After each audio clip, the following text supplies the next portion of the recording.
Hello, horror fan, best friends, and ghoulish knights, and welcome to the 19th episode of Murders with Mertens. I am your host, Joe, and this is a podcast about horror.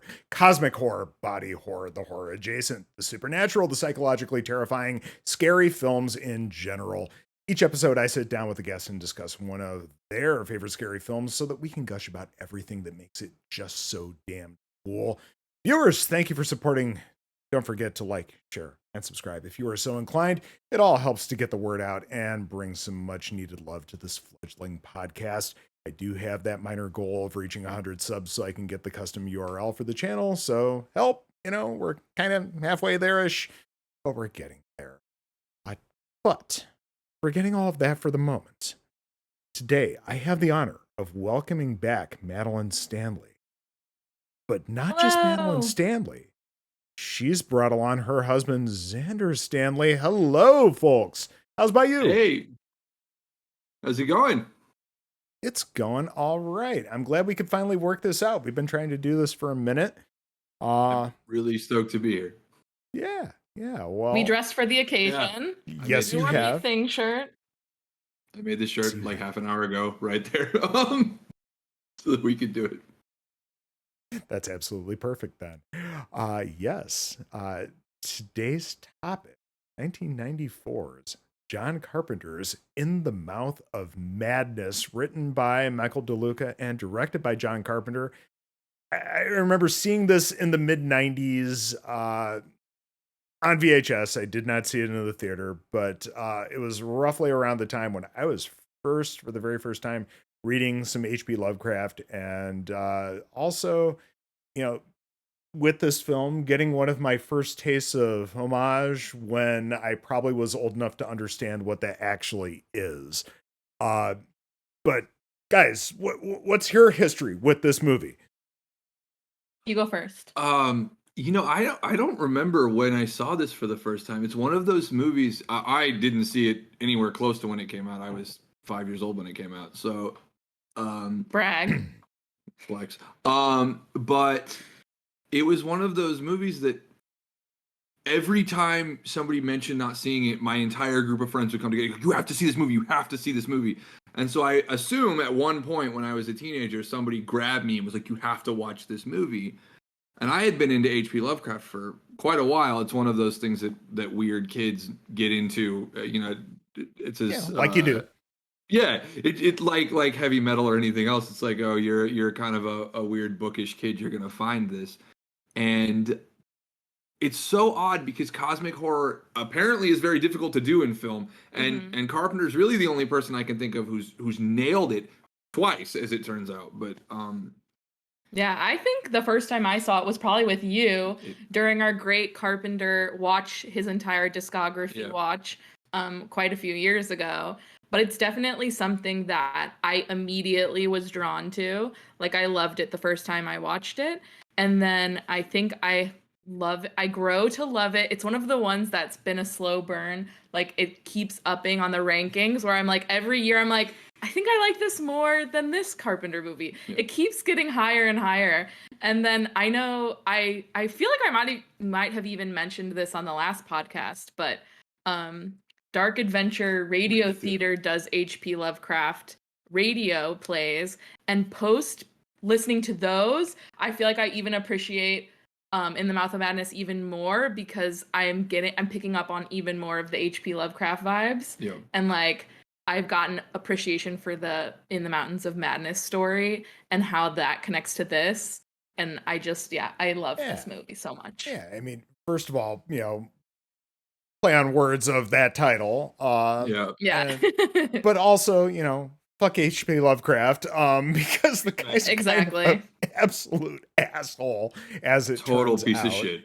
When you're a teenager and reading this shit for the first time, a lot of that stuff kind of washes over you. But as you get older and a little bit more understanding of how things in the world, kind of have been and work and everything, you realize, oh, dude, this guy's a piece of shit. Whoa. You may have spawned an amazing genre, but also, no. Yeah. Well, and I remember reading Call of Cthulhu the first time, and there's some racial terminology in that. And I remember being like really taken aback by it because it was this story that people had been recommending to me for years, and I was like, whoa, like, you know, because that's just not what I want to bring around me, and it's not something I want to engage with. And it's such an interesting story, and it's like, I think I really love In the Mouth of Madness because it's like, okay, well, here's that, but without the nasty, you know, crap. Like you can have this, and you can be proud of it, and you can go out and say, guys, you got to watch this movie. It's so great, and not feel like you have to present it with a disclaimer where you're like, yeah, this is a really great story, but yeah, that's why I wish there was more people doing great cosmic horror stuff, because there is such, I think, a finite amount of people who are doing it well. So it's like, I want more things to recommend besides H.P. Lovecraft. Like, let's let him fade into obscurity and raise up other cosmic horror type things. Absolutely. Yeah, and also, you know, just getting off of that tangent, because I know it's been played out, but also this is the capstone of Carpenter's Apocalypse trilogy, which, you know, I never saw Prince of Darkness until maybe last year or early this year. And I'm so happy I finally got around to it because it all makes so much sense now. Prince of Darkness is such a strange film, but I really do love it. And it's like, I don't like it, but I do love it. And it's so strange because like, I don't like the story itself is not all that interesting, but like the imagery and like the use of visual metaphor is so brilliant. And like that specific shot of the hand going through the mirror into the water, it's like so spooky and deeply unsettling in a way that this movie, like Mouth of Madness, is a little bit sillier. Like it's a little bit safer. Like it's okay, this isn't real. Like Prince of Darkness feels very real. And I think this film benefits from maybe a little bit more distance. A little bit more of a wink. Yeah. Maybe more restraint, almost. Yeah. I don't know. Yeah, because the thing is also like traumatic. Like it's a great movie. Like not loved at the time, but grew to be loved, right? The only thing I look back at the thing with any, you know, like, I don't like that, is just how the dogs are treated in the scene where they're hosed down with gore. You can tell they're not having it. They're having a bad time in that scene. But, you know, also the film was, you know, very much a product of its time and all that. Yeah. Prince of Darkness smacks to me a little bit of the whole Reanimator from Beyond kind of era of cosmic horror. And, you know, not necessarily in a bad way, because, you know, those are fun films, but but it is sort of feel like Reanimator sans Reanimator's like sense of humor, because like it's so funny that it is so like those movies, but it's absolutely dead serious. Like there's no joy in it at all. Yeah. Oh, very much so. Yeah. And the little attempts at levity, they fall flat. It doesn't really work.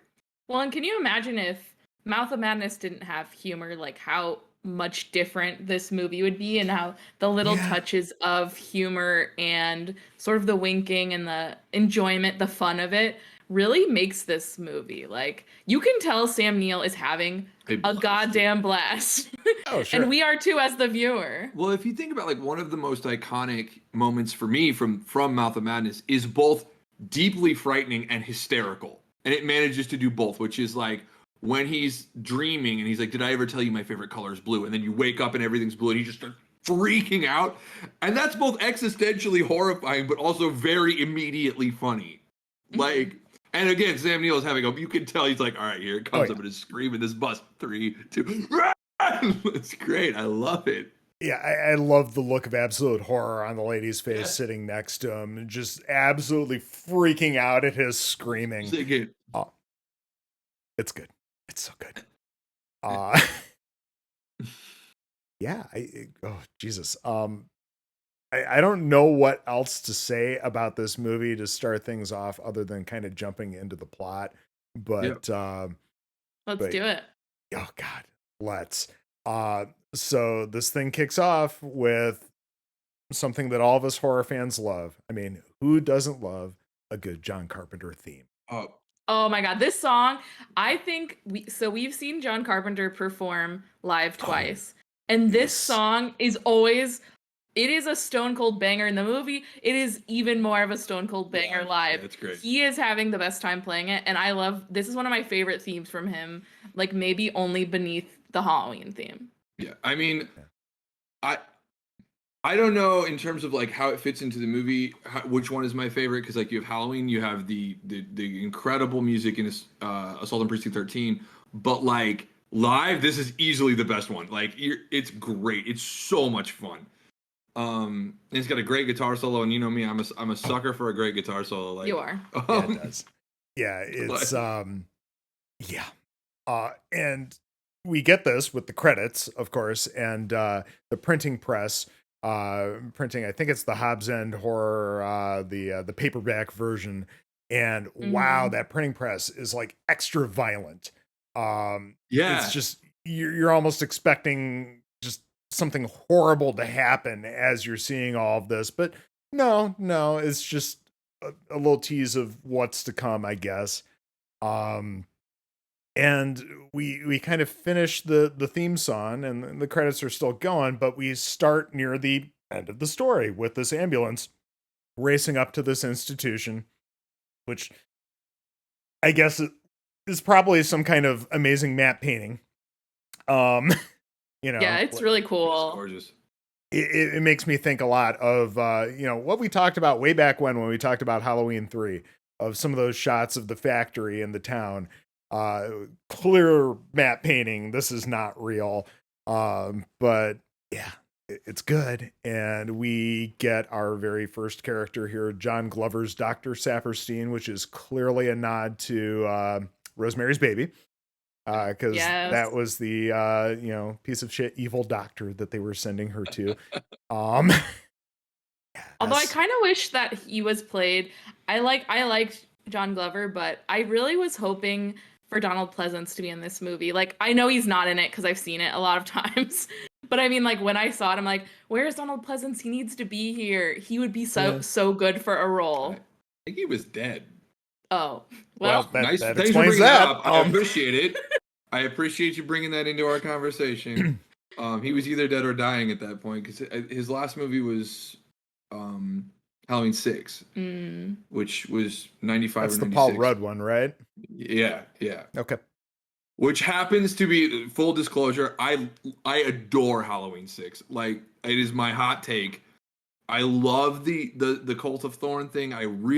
My dream is to remake that movie. It's a good idea executed poorly, and I'm like, let me do it, because this is such a good idea. Just let me do it. Well, I'm down. Sam Neill is brought in a straitjacket, and he's clearly resisting, and he fights with some orderlies, and Glover he sees this every day, right? And he's just like, okay, put him in number 9, and they totally unfazed. Yep. And one of the first lines from Sam Neill is, sorry about the balls, because he got a lucky shot in on one of the orderlies. Nails that dude. Yup. And I love a little bit later when we see the orderlies walking back through the lobby, he's holding his stomach like you do afterwards. Yeah. Oof.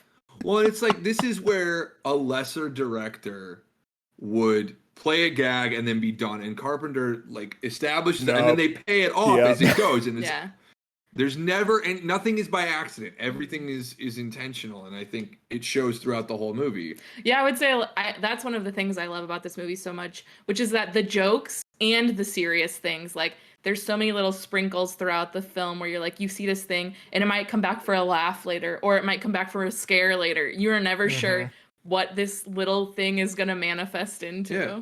Well, and I mean, even like thematically, okay, so the first shot of the movie is literally the construction of a narrative, right?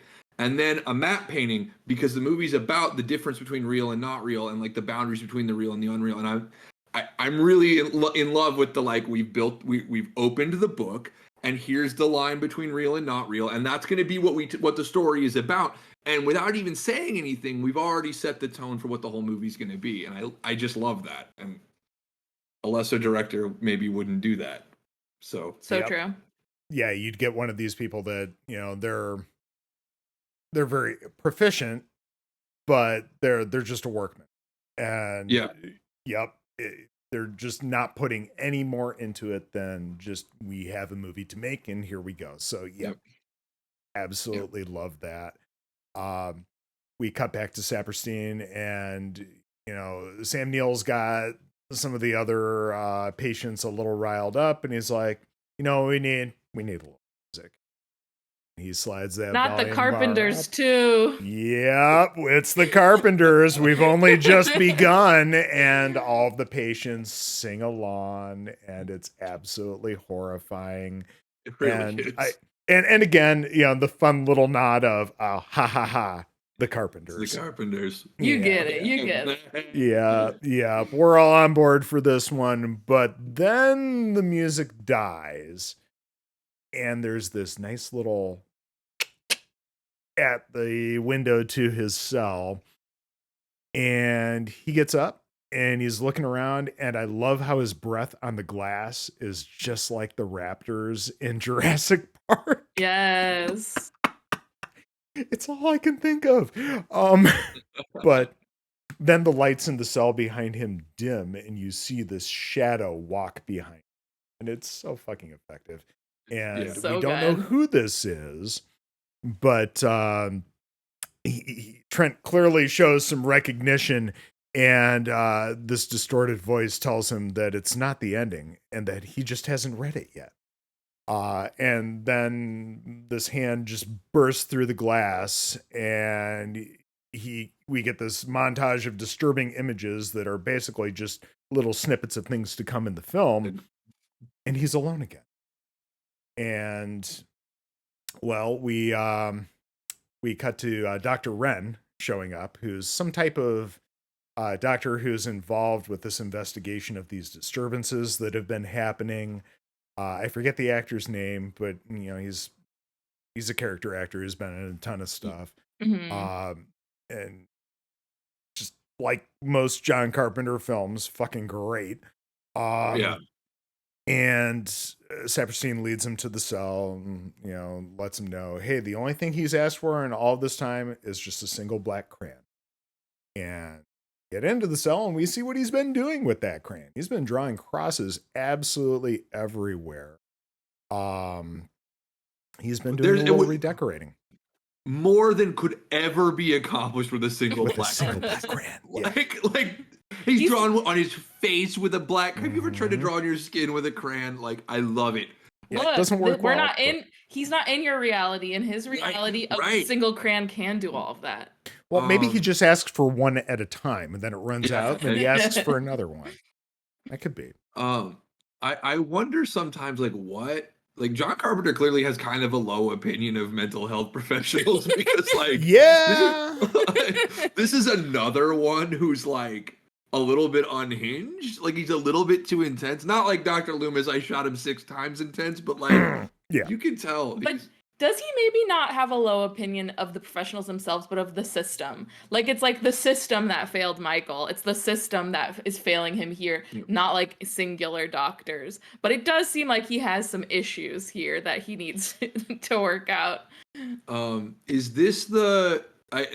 I did not watch the movie today, so you'll have to bear with me. But I believe this is like... It's in this scene where the first doctor like tries to ask the other guy, like, Do you read Sutter Kane? It's like so awkward, and like that comes back at the end of the film. Oh, okay. You're like folding in on yourself with how awkward this is. Where he asks him, "Is he one of them?" Yeah. Right. Okay. Yes. And it's like they start talking about like it's getting worse out there and all this stuff, and it's like so ominous because you're like trying to look around the frame to see what they're talking about. Like, what's going on? Right. What's going on? I love Yeah, it. I love this kind of storytelling where it doesn't treat you like an idiot, where you need all the exposition to tell you absolutely everything that's going on. It understands that you're just smart enough to pick things up here and there from what's Yeah. being sprinkled in. And that's perfect. That's actually my favorite type of sci-fi, where you're dumped in the middle of some kind of an epic story, and maybe there's a glossary at the end of the book, but maybe not, and you're just Yeah. supposed to pick things up as you go along. Don't treat the Yeah, audience like an idiot.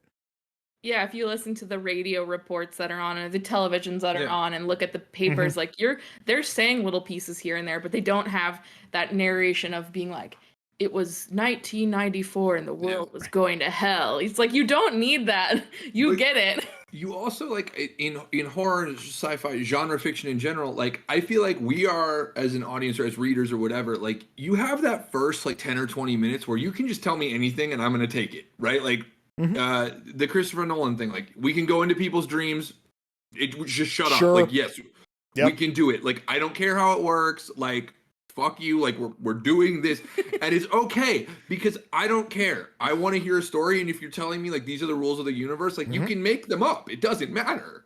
And I love that this movie's like doing that. It's like, okay, here are the rules. Here's what's going on. It doesn't really matter. You're gonna figure it out as we go. Like, and now we're off.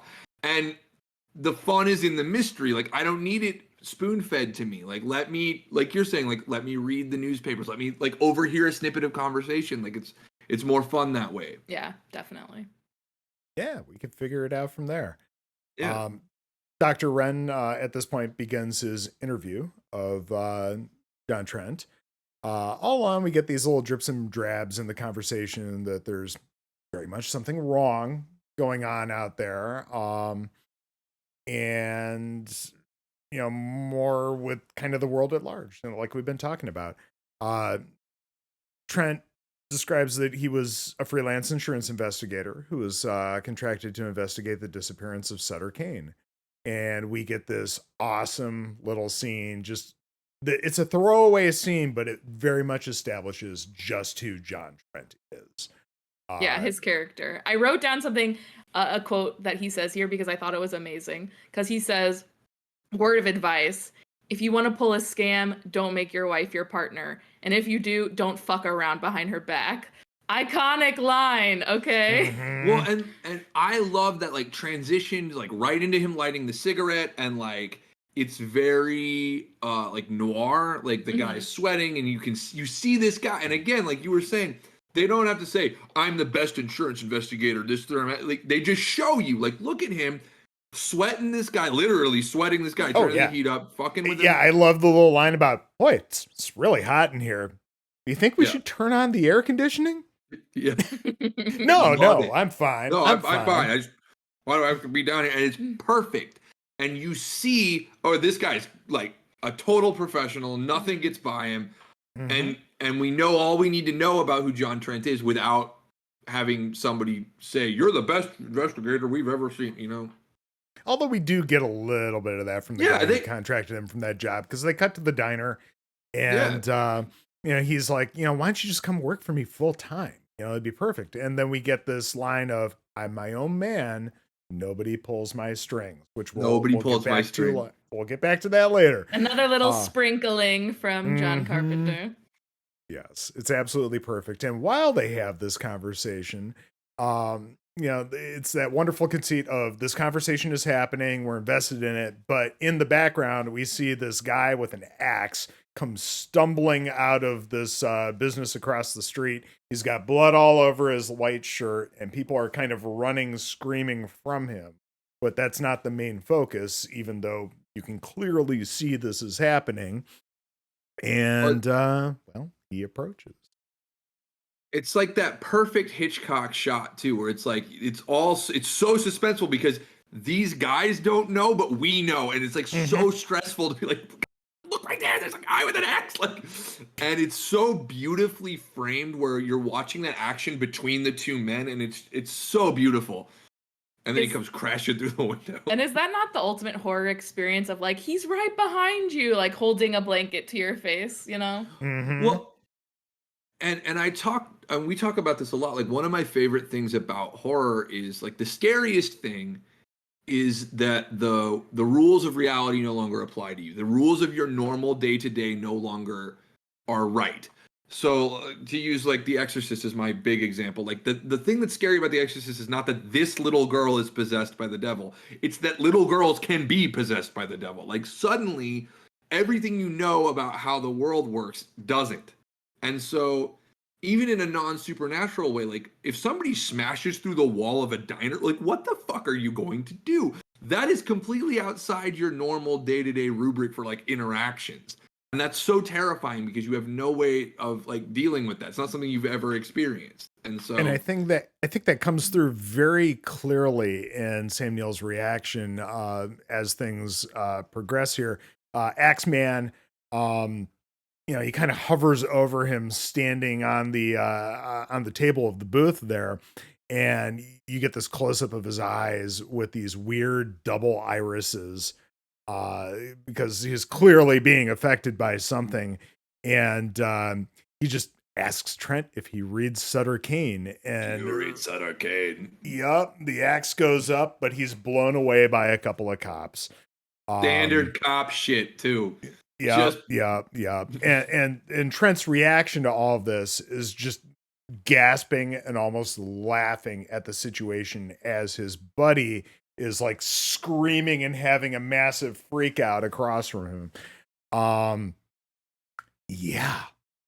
It's crazy. I thought you were gonna, I mean, this is standard cop shit, but is it not more standard cop shit in a few scenes where a cop was beating the shit out of a homeless man in the alleyway for no reason? I'm just saying, yeah. They opened up on a dude with a whole bunch of people behind him, no check, nothing, just all right. Yep. Yeah. They're not concerned about. Yeah, they're not concerned about catching somebody behind them, not at all. And then, we'll get to that scene with the dude in the alley in a little bit here, but we next move on to this news report of riots breaking out because people couldn't get Kane's new book, and just all this shit. This watch through, all I could think of was January 6th. Oh yeah. Oh yes. Oh yeah. It's not that related to it, but also just people just having an extreme reaction that you normally wouldn't have to a particular scenario because of some undue influence. Just saying. Well, and the madness of not getting what you want. Right? Yeah. Like these people are going to tear the world apart because they didn't get this thing they felt entitled to. The entitlement. The other thing that came to mind the last time I was watching it was the crush at the Astroworld Festival. And it's like everybody wants a photograph. Everybody wants to be as close as they can to the stage. Mm-hmm. And so there's no conception of like a shared experience. It's like, I need this, I'm going to get it, and I don't care who gets hurt. And I do feel like there's a commentary on our relationship with media there about how people feel entitled to whatever it is that they want without any responsibility to the people around them. Yep. So, on that note, absolute quick PSA. If you haven't already formulated a plan to vote, find a way to do it in person. And please, for the love of God, vote for some pro-democracy candidates because holy shit. Let's keep the scary shit on TV, please. Exactly. Like I like it in the movie because it's pretend and we're all having fun. So yes, I don't need to live this in the real world. I am so sick of living through the prequel to The Handmaid's Tale. Let's end this. Jesus, yes, please, God. So back to the fun pretend stuff. Trent is introduced here to Jackson Harglow and Linda Stiles, and they break down that their biggest account, Sutter Kane, is missing, along with his new book. And of course, Harglow is played by Charlton Heston, just kind of playing Charlton Heston. And Linda Stiles, I can't think of the actress's name. I can't remember her from anything else, but she works well in the context of this film.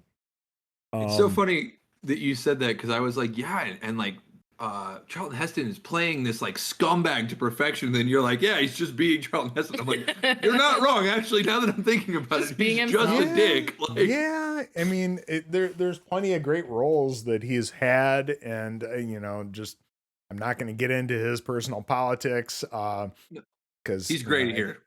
Yeah, he works for this. So yeah, we get Charlton Heston being himself here, and a great moment from Styles. I love the bit where she makes Trent put out his cigarette in her coffee mug. Love it.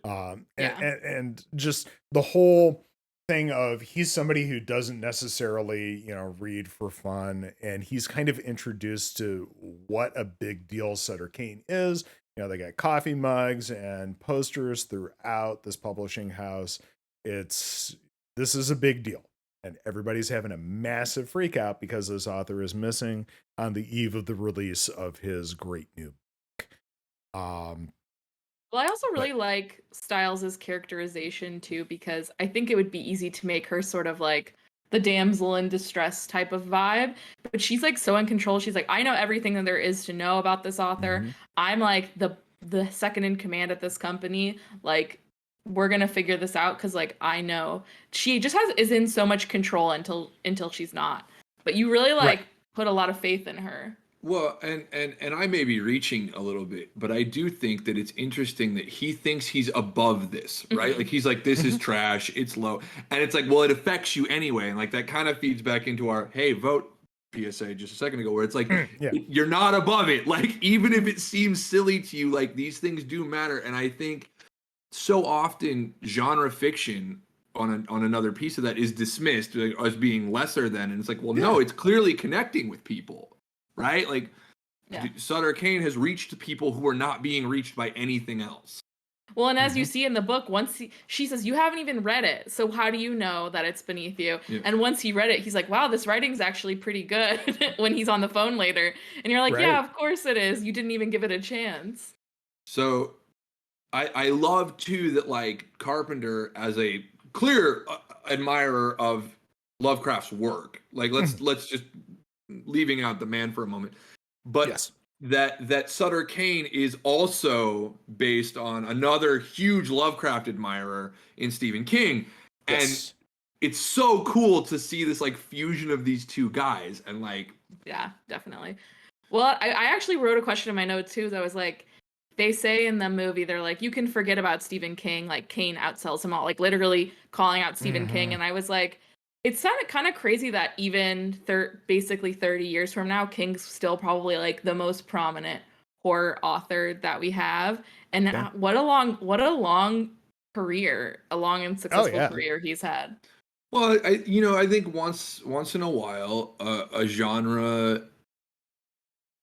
creator breaks it into the mainstream. Stephen King with horror fiction becomes not just the most popular horror writer, but the most popular living writer, I think, period. I think more people read Stephen King than any other individual. Really? Interesting. And the only other thing I can think of like that, where something went from being kind of small to being huge, is like Metallica. Whereas like Metallica starts out as this like, Hesher thrash band, and now it's like everybody listens to Metallica. Like, you mean you haven't heard Enter Sandman? Like, it's like, oh, what, you haven't read...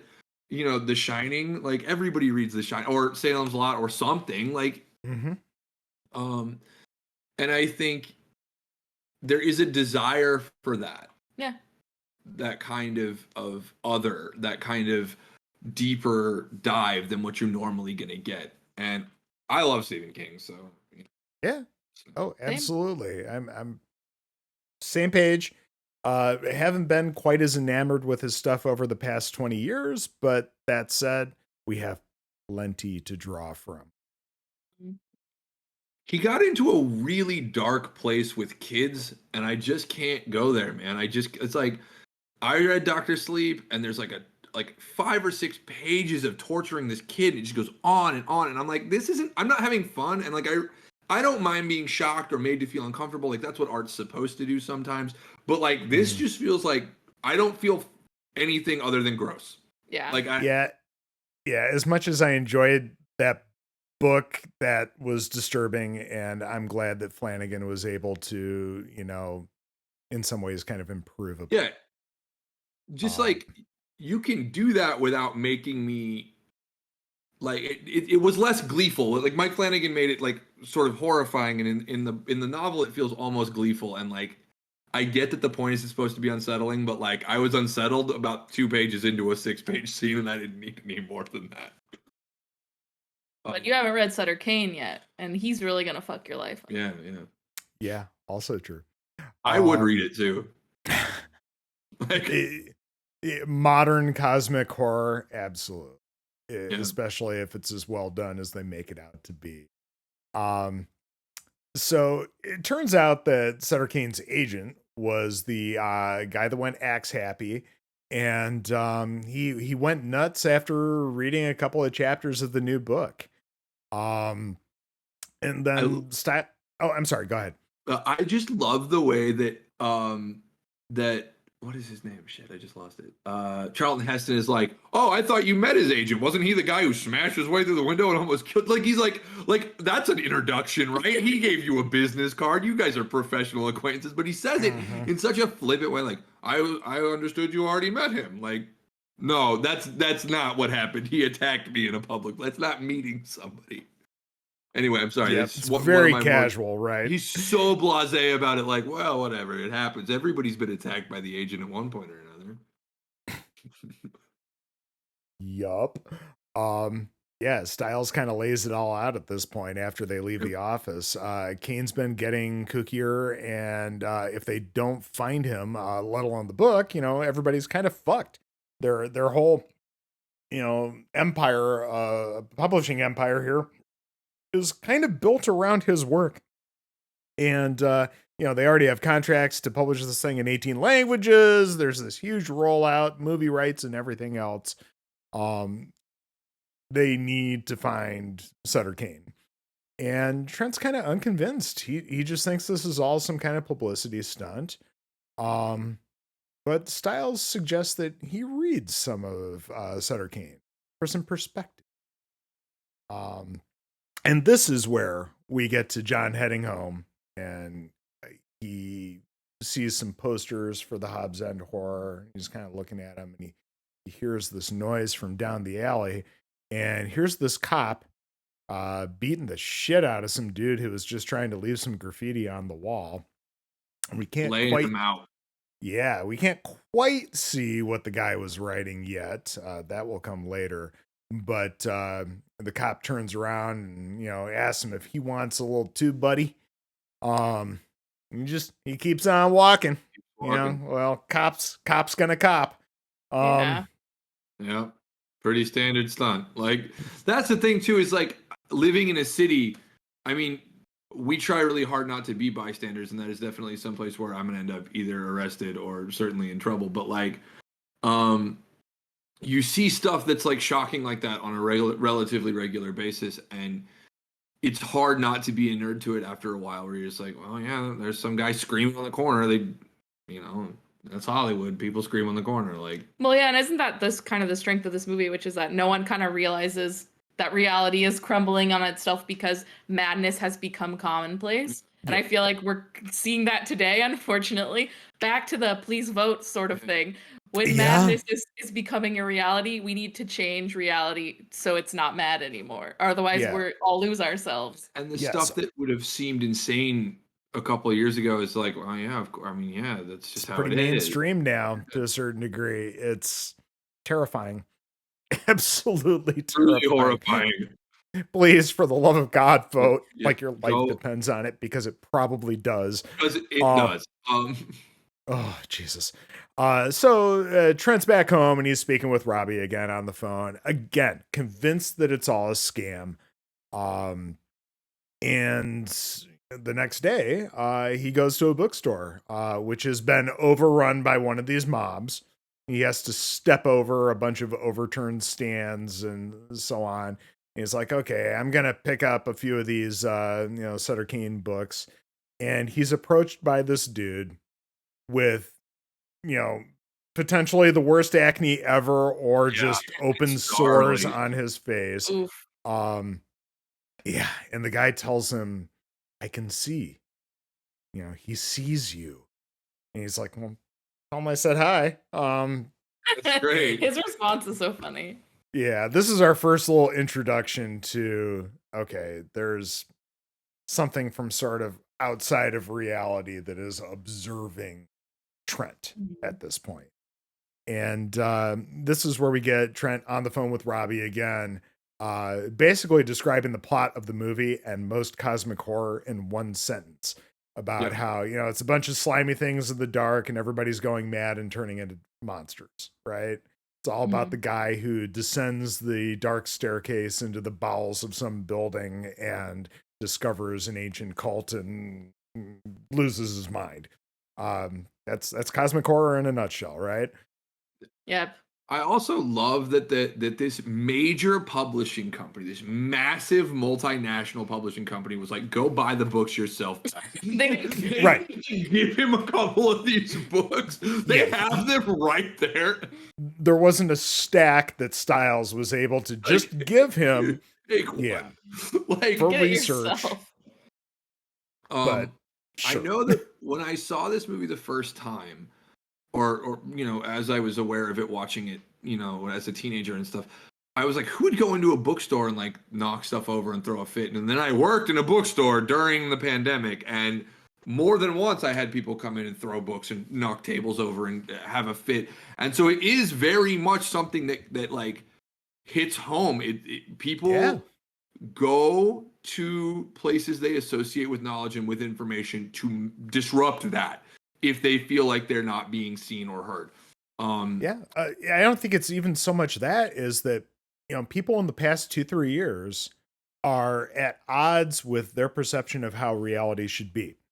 And when they encounter a situation where things are not the way they want them to be and are confronted with the reality that things are the way that they are, they want to throw a fucking fit. Yep. Mm-hmm. And sorry, but some of these things are not changing back. No. I don't know what to tell you, but you have to accept the reality that is clearly in front of you if you are going to be able to survive in the world. Right.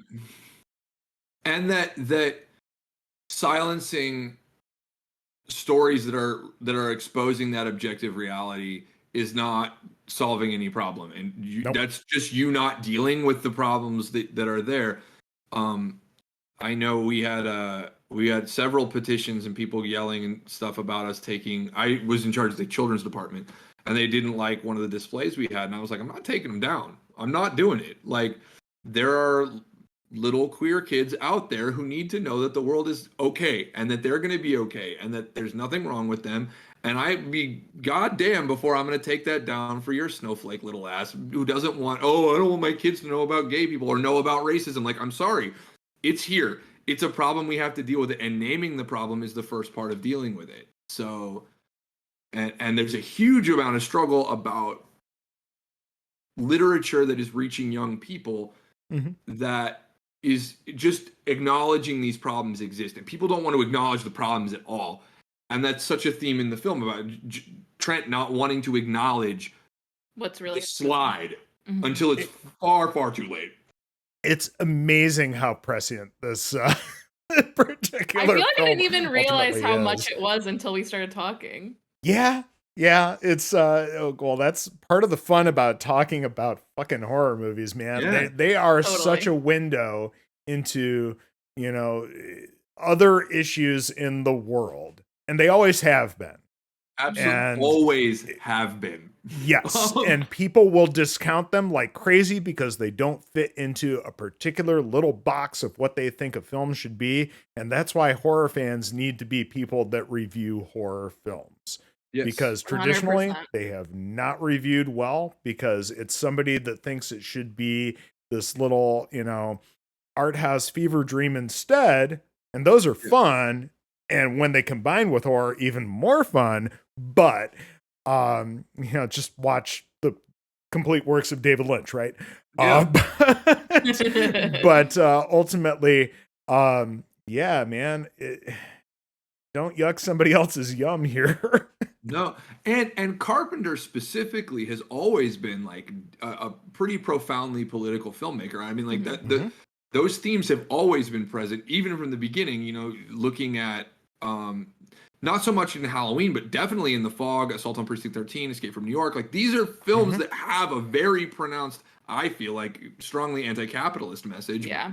But like about how like treating people poorly creates these long-running problems. It's literally the whole plot of The Fog is about how we fuck these people over, and until we make that right, they're gonna keep suffering, and all of us are going to suffer until this is addressed. Right? They live at its most blatant, right? Yes. Yeah, exactly. Between Carpenter and Romero and these are definitely people that have something to say.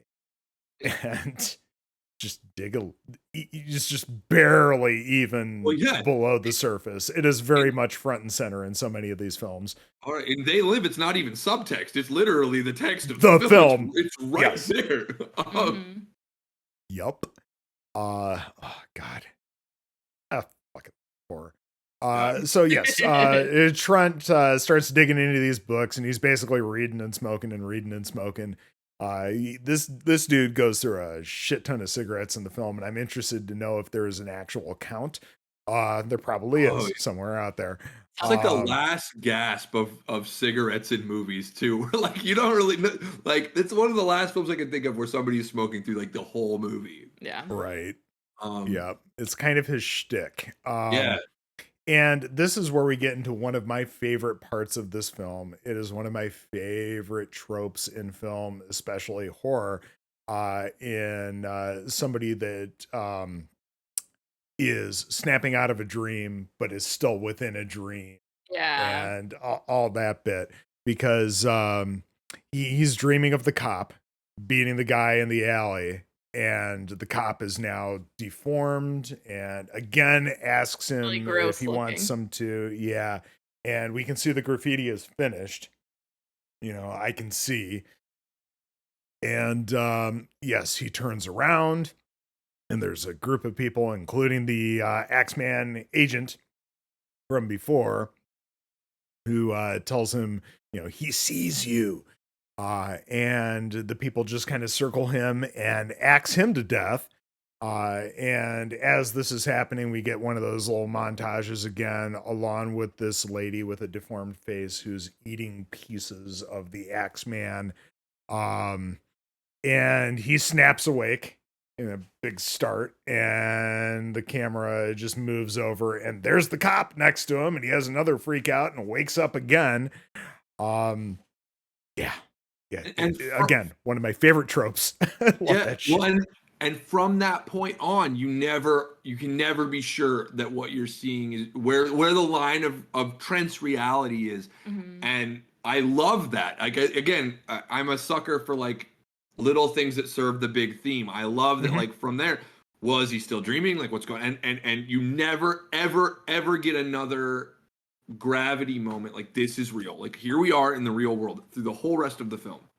And that's fantastic. You get people trying to proclaim that it is, but aggressively trying to claim that there so are many times going forward. So now it's at this point where he notices something with the cover art on the books. And he starts ripping off the covers and cutting them up and, you know, doing his little tangram shit, putting them together. And, well, guess what? It's the state of New Hampshire. He has created a map. This made me think of like something Taylor Swift would do on her record. Like, I feel like this is totally, I get why he thought it was all a put on, because this is such like a PR move to be like, well, you have to buy every book and then rip the covers off and make a map. Like, it is a genius marketing ploy. Oh yeah.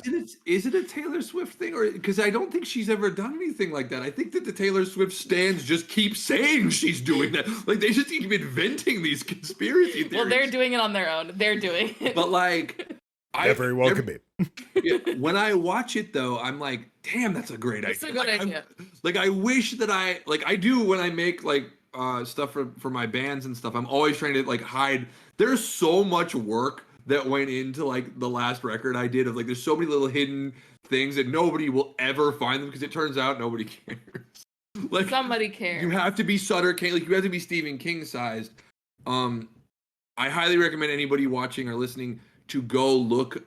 There's a great little mini doc on YouTube about a band that pretended to be Green Day, faking a fake Green Day album, and it's wild because they do all of this like hidden stuff on Instagram and like little snippets of songs, and people thought it was really Green Day doing this record, and they finally had to come clean. It's just a really great look up fake Green Day. I'm sure you can find it. It's fantastic. That's funny. That's fucking funny.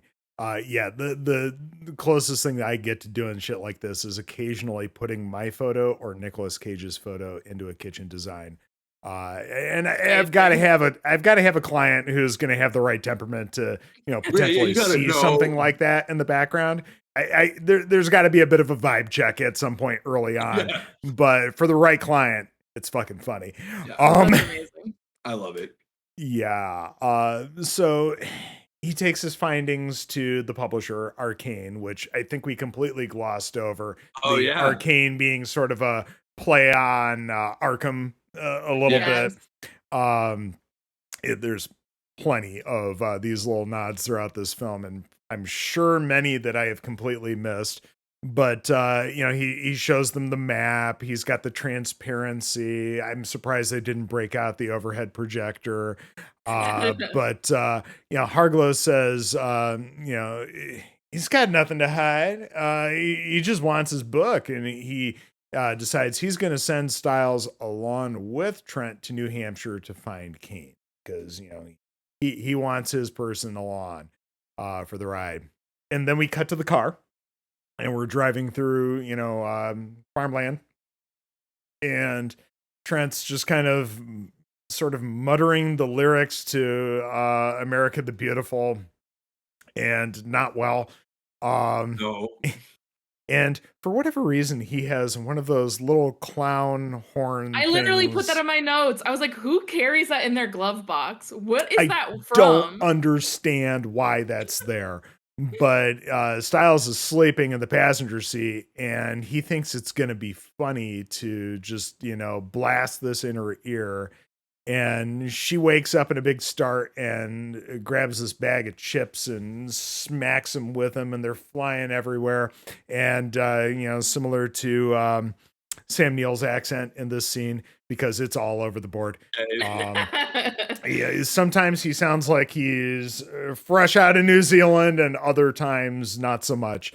It's don't know what's up with that, other than just growing pains of getting to be a bigger actor. I guess I don't know. But it is super funny how like he slips in and out because he's usually in such control, but. The America the Beautiful really got to him. Yeah. He was like, not my America. It could be. Yeah, the gist of this scene is that they're lost on their way to find the fictional town of Hobbs End. And they cut to later on at night. It's dark. They're having a conversation about how sane and insane could easily switch places. Yeah. Which is such a proto Mike Flanagan thing. Like you're like little Mike Flanagan is sitting there with like a notebook. And you're like, this is notes. Great. Like, I'm gonna write monologues. Well, yeah, I like a couple of things. I wrote down a couple of the things that she said, which she said, what scares me about Kane's work is if reality shared his point of view, then reality is what he thinks. And then she also said, he said, no, this is reality. And she was like, reality. Yeah. He was like, she said, a reality is just what we tell each other it is. You could find yourself locked in a padded cell wondering what's happening to me, which is such a fun little dialogue. Yeah. But also just like, obviously kind of the point of the movie, which is what is reality? How do you know what you're in? What you're experiencing is real. What is real? Like that's such a broad question that they really nail down into these tiny little moments that continue to serve that bigger plot. Well, and I think it's easy to forget how subjective what we call reality is. Like there are things that we assume are to be real that really are just a collective decision. I think about money, for example. Like money only works because we all say it does. Like It doesn't actually do anything, but because we have all agreed to this shared delusion, like it, and I think it's interesting to start talking about, like, okay, if that's true, what else is like that? What are we not seeing that's maybe not as real as we'd want it to be, or more real than we pretend it is? Cough, climate change. Like, just ignoring it does not change the fact that it's real. Right. Very much sticking our heads in the sand for the sake of reality. And then a fun little play off of this conversation. They switch places, so she's driving. And then she drives. Yes. Yeah. Good. So as she's driving along there, she sees a boy on a bicycle and he looks freaked the fuck out. He's clearly pedaling away from something. And then she sees him again a moment later, except he's an old man on a bike. And then he disappears again. And next thing you know, she's hitting this old man boy on the bike. And he's on the ground and muttering how he can't get out. He won't let me out. And John runs back to get a blanket from the car. And she looks back after him. And then the boy is gone. He's back on the bike, going away. I really love the... Sorry, I stepped on you right there. No. Go ahead. I really have nothing important to say about that. I really love the use of dream logic and dream imagery in this sequence. Like, as they cross the barrier between the real and the unreal. And we've talked already about, dreams and waking up and falling asleep. That this reminds me so much of what James Wan will do years later with Insidious, where you're using the language of nightmares to really effectively connect with us. And so the prosthetics that make that guy look old are not great, because you can tell that there is a young man under there. But I think that's intentional. I think it's supposed to be slightly unreal, slightly askew. And I love that a lesser director wouldn't have the restraint to do something like that, to let it fail from a technical standpoint in order to serve the greater theme of the work, and make it really unsettling. Because when he looks back and he's on the bike, it's so fucking scary. It's off-putting. It's so unpleasant. Yeah, and he's like kind of smiling, and you're like, "Ugh, don't do that." Yeah, please don't smile at me. Yeah, don't, man. Also, the kid, the even as an adult, even as this old withered man, he's still got the playing card on the spokes of the bicycle. It's such a Stephen King, it's such a Stephen King detail, and I love that. I love the little tosses to, like, this is clearly an homage to that work. And Stephen King sort of always has this obsession with the lost innocence of youth, and of, like, the youth of being like 10 to 14. Mm-hmm. And yeah. Speaking of, great homage films, Summer of '84. Yeah. My friend was in that movie, and really? my friend Rich Summer is the villain in that movie. Holy shit. And it was funny. He's great. He's fantastic. And I didn't know that he was an actor when we became friends. And so we saw that movie, and I saw him again a couple weeks after. I was like, dude, you scared the shit out of me. And he's so not like that in real life. Such a sweetheart. And I was like, I was like, no way ready for that. Great film. Everybody should watch that movie. It's so good. It's so good. Yeah. So I love the comment about how when we get to the next town, we'll tell the cops.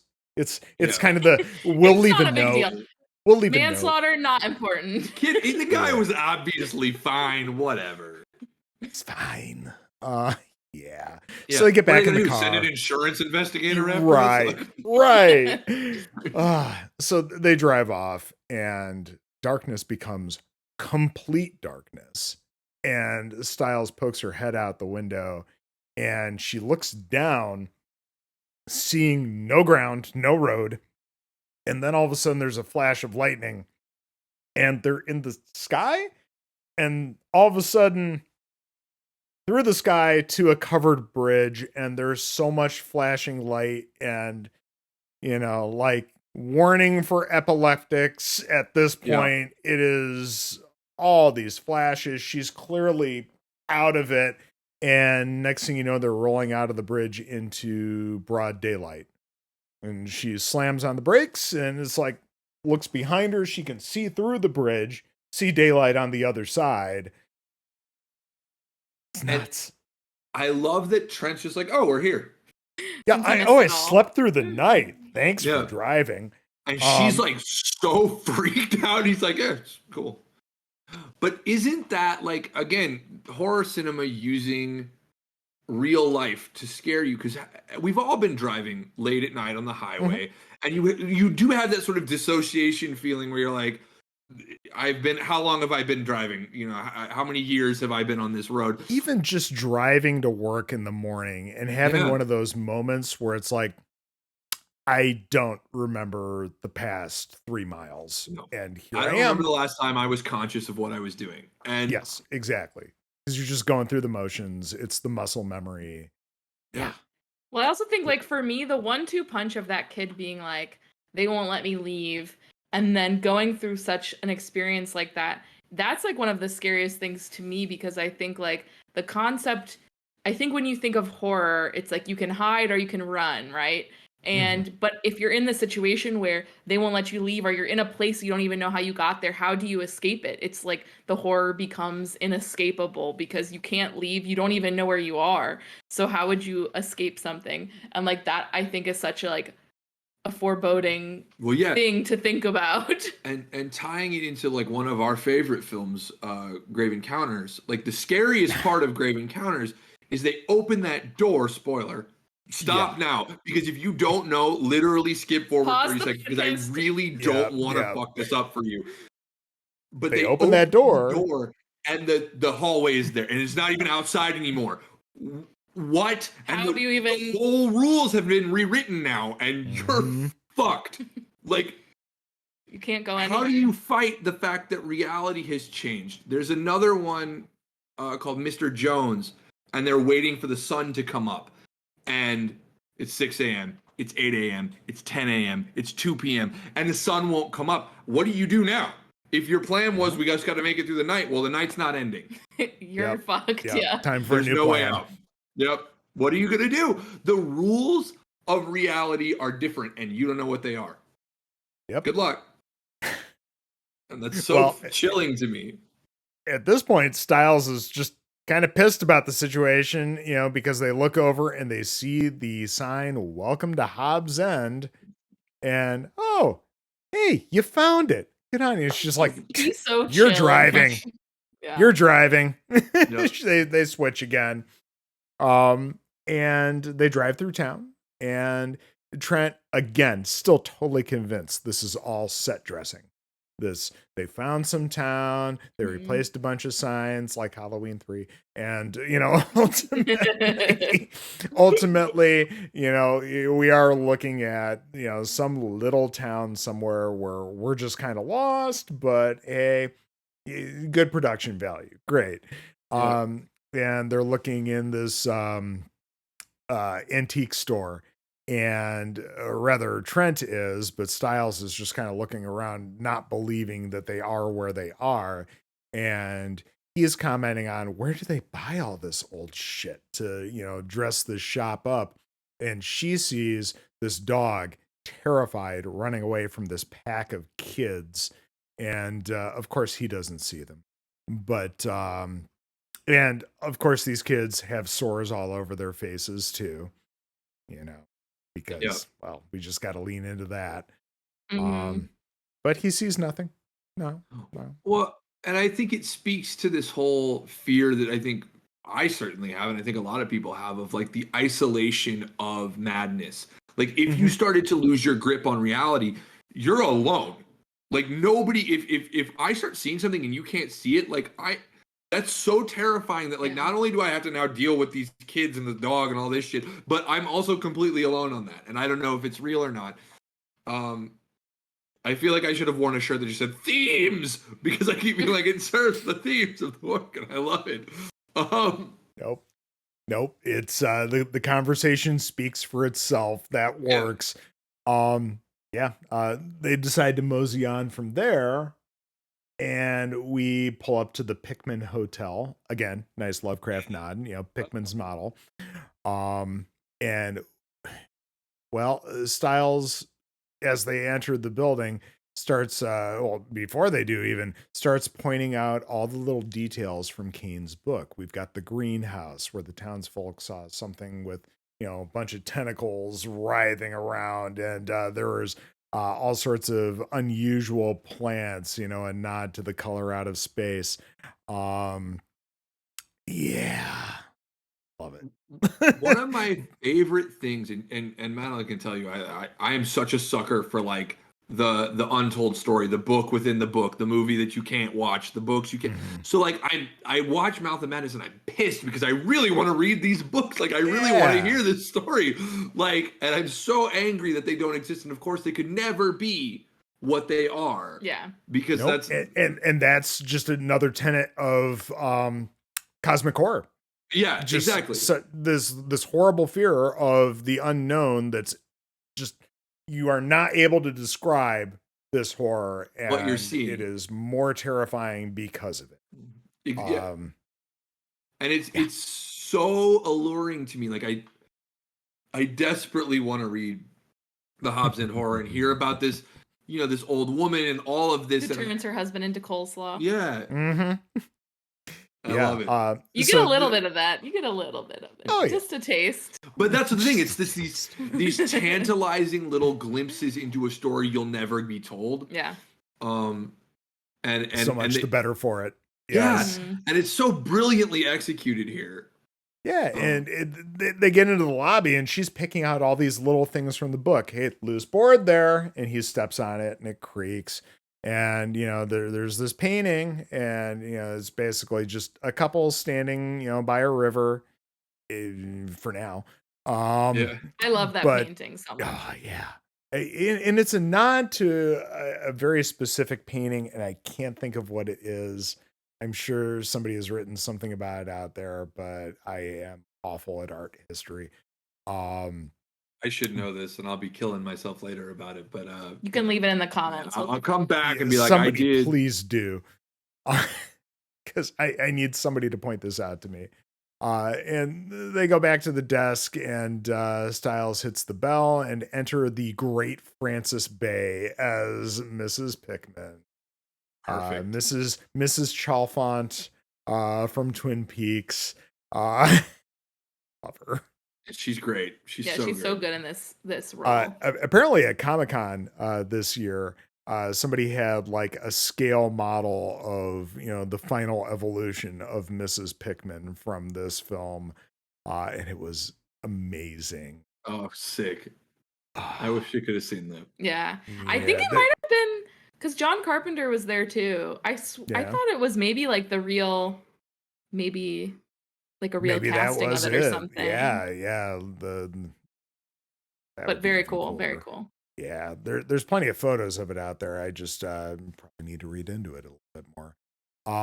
As Trent is speaking with Mrs. Pickman about getting a room, Styles turns around and she noticed that the painting has changed. First the couple has turned around so that their backs are to them. And then she looks again, and the woman has turned back to look at her. And you can clearly see at this point that this is the woman from the montages that we keep seeing this lady over and over again. Yeah, it's super chilling, and I love the sense that time operates in sort of nonsensical ways here. It's something they'll play with. I mean, they already established that with the kid on the bike, and they'll play with it again in a moment when we get to the next sort of great location of the film. But I like the idea that like the painting is constantly changing, but you're never, when you're looking at it, like the story, like the world is shifting. Anytime you're not paying immaculate attention to it, things can shift, and I think that's really horrifying, but also deeply fascinating. And I really love that. Yeah. And this is where we get our first conversation about this is reality. Yeah. Trent's like, hey, I'm sure you saw what you thought you saw, but that kind of shit can't happen. He's like knocking on the dresser, Yeah, and it's like, on the this is what's real. And he's like, okay, if we're actually in this book, I'm going to open up this window and there's going to be this 250-foot tall, Byzantine church with, great big spires and golden onions on top and all that bullshit. And look, the fucking bar. it's empty. Yeah, no worries. And she's like, nah. You're not paying attention to the book. You're not. Other side of the Your building. reading comprehension is off, Trent. Yep. Yes. She opens That's up the such window. a good part. And there's the church as advertised. Oh, it's so perfect. If either of you were Trent, would you still, and only seeing what you know that he saw and not what Styles saw, would you still think it was like a PR thing at this point? Because he hasn't necessarily seen anything specifically spooky, but I do think that the existence of that church would kind of make me go, okay. Oh, no. I was out after the kid at the bookstore. Okay. Nope. No. Here's You the thing. Even if it is a PR stunt, these people are crazy. I don't need to be part of this. I'm freelance. I can just be like, it's cool. Here's your check back. I'm not doing this. You get somebody else. Mm-hmm. I don't need this. Nope. I'm out. Yeah, I think just finding the town itself would absolutely be no. Yeah, see, you're gonna get all the way to Jurgen Prock now. I'm not. I'm probably. I'm tapped. I'd be like, I don't see what that church is about. It's cool. I want to take a photo of it. Certainement pas. No piece of this. I'm gonna go inside and see what that little kid was doing. Nope. Yep. So they decide, okay, we got to explore this shit. Yeah, you gotta go now. But if you're here, you gotta go see the church. Go see it. So they park and they're walking up to the church, and she's reading from the book, basically all this very, very Lovecraftian style lore about how, there was originally a stone church built there, but then the black church came and swallowed it up. And that. And this, I just remembered something about the music. So I should have talked about this at the beginning, and I just didn't remember. Because I was like, what she's reading feels like it should be a heavy metal song. Like it should have like heavy metal music behind it.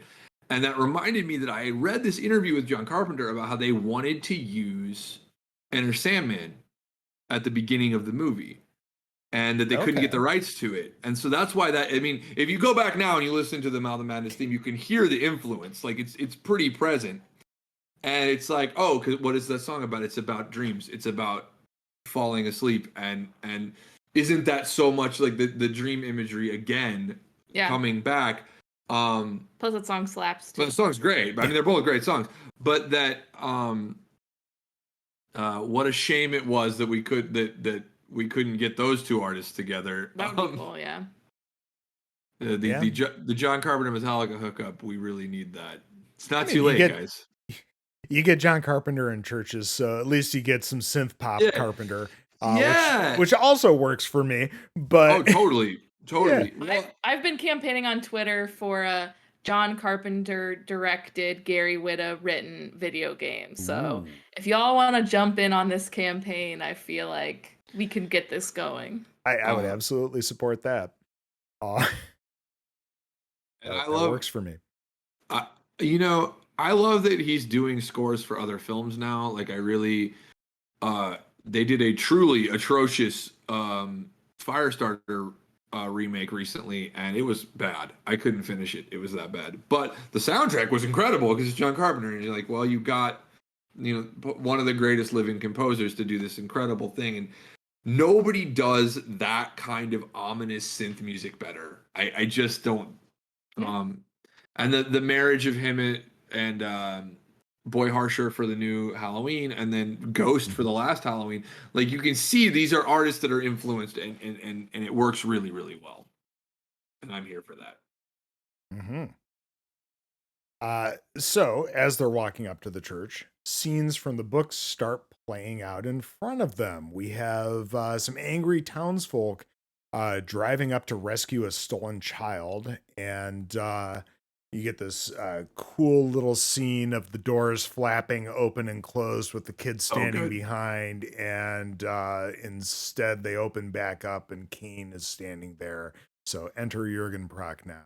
Now, what an entrance! I mean, when I think about like the best entrances of a character, of a villainous character in a movie, that's gotta be one of the best. Oh yeah, because he's got a creepy ass look on his face. You get all the flashing lights, and then he sicks a bunch of Dobermans on the townsfolk, who try to fire off a few shotgun blasts, but and there's people in some clearly heavily padded clothing getting mauled on the ground, and that's cool. It all works. It's all in slow-mo and everything, and at this point, if you're Trent, this is where I start to break from, okay, this is all put on. Yeah, like we should leave now. We should probably leave. If you haven't broken from this at this point, something's not right. But of course, this is the way he's written. Yes. And then where? They go back to the hotel, right? Well, I think where does the little girl come? That's right here. That's right. It is right here. Okay. Yeah. Oh, yes, because they're just about to get into the car. The little girl says to Styles that she sees. And those sores are fucking awful.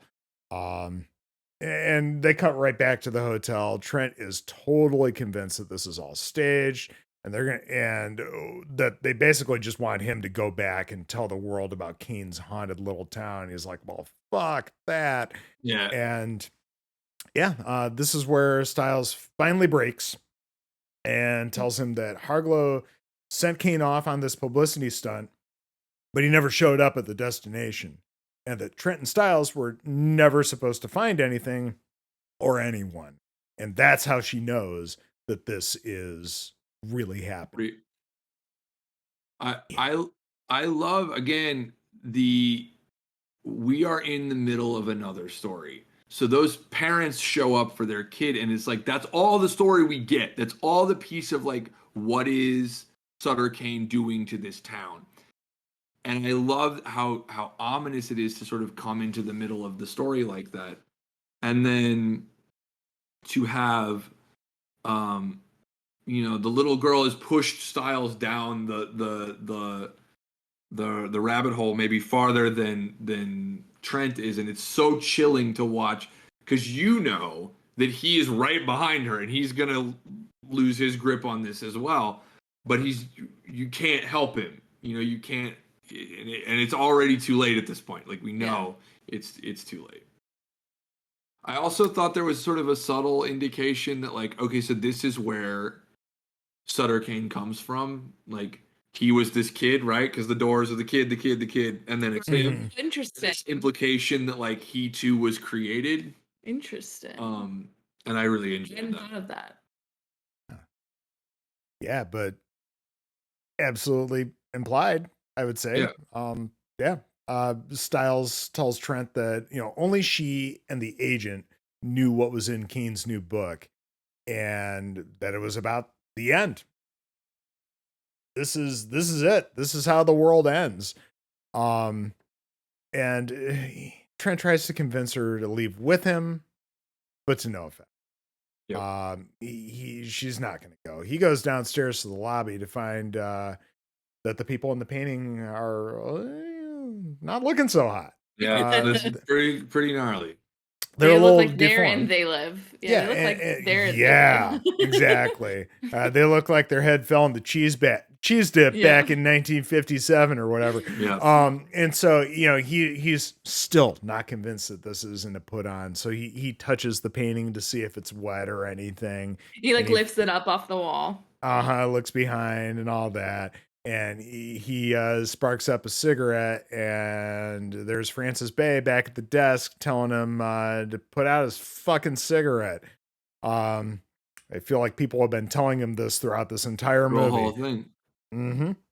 Well, And isn't it such an interesting moment of like, we all know this like rational, like skeptic guy who like insists that everything's a scam and he's smarter than everybody and he can't see the thing that's right in front of him, but also is so disrespectful of everybody else's space and like wishes, desire. Like, you know, here's a guy who won't. Everybody's trying to scam you. Everybody's trying to get one over, but he won't respect that you can't smoke here. Yeah. Like over and over again, people have to remind him that like you have to participate in society and in reality, and that reality is a participatory experience. Yeah. And I really love that here. That even though he's trying to deny it, like you are still part of this. You're not separate. You're part of this. And that means you have to abide by the rules that we set. Yeah. And you're not better than everybody. And above them and are smarter than everybody, you know. yes, even the freaky axe murdering hotel Yeah. proprietor. Yeah, so as he approaches the desk to put it out, you know, she's given this little kick to this moaning thing behind the desk. And she's not looking so hot herself. Mm-mm. And this is where Styles runs by in the background, and you know he takes off after her. He opens the door, but she's peeling off in the caddy at this point. And we cut at this point to a naked Mr. Pickman shackled to Mrs. Pickman's it's ankle. so gruesome. Yeah, and she just gives him this little hush.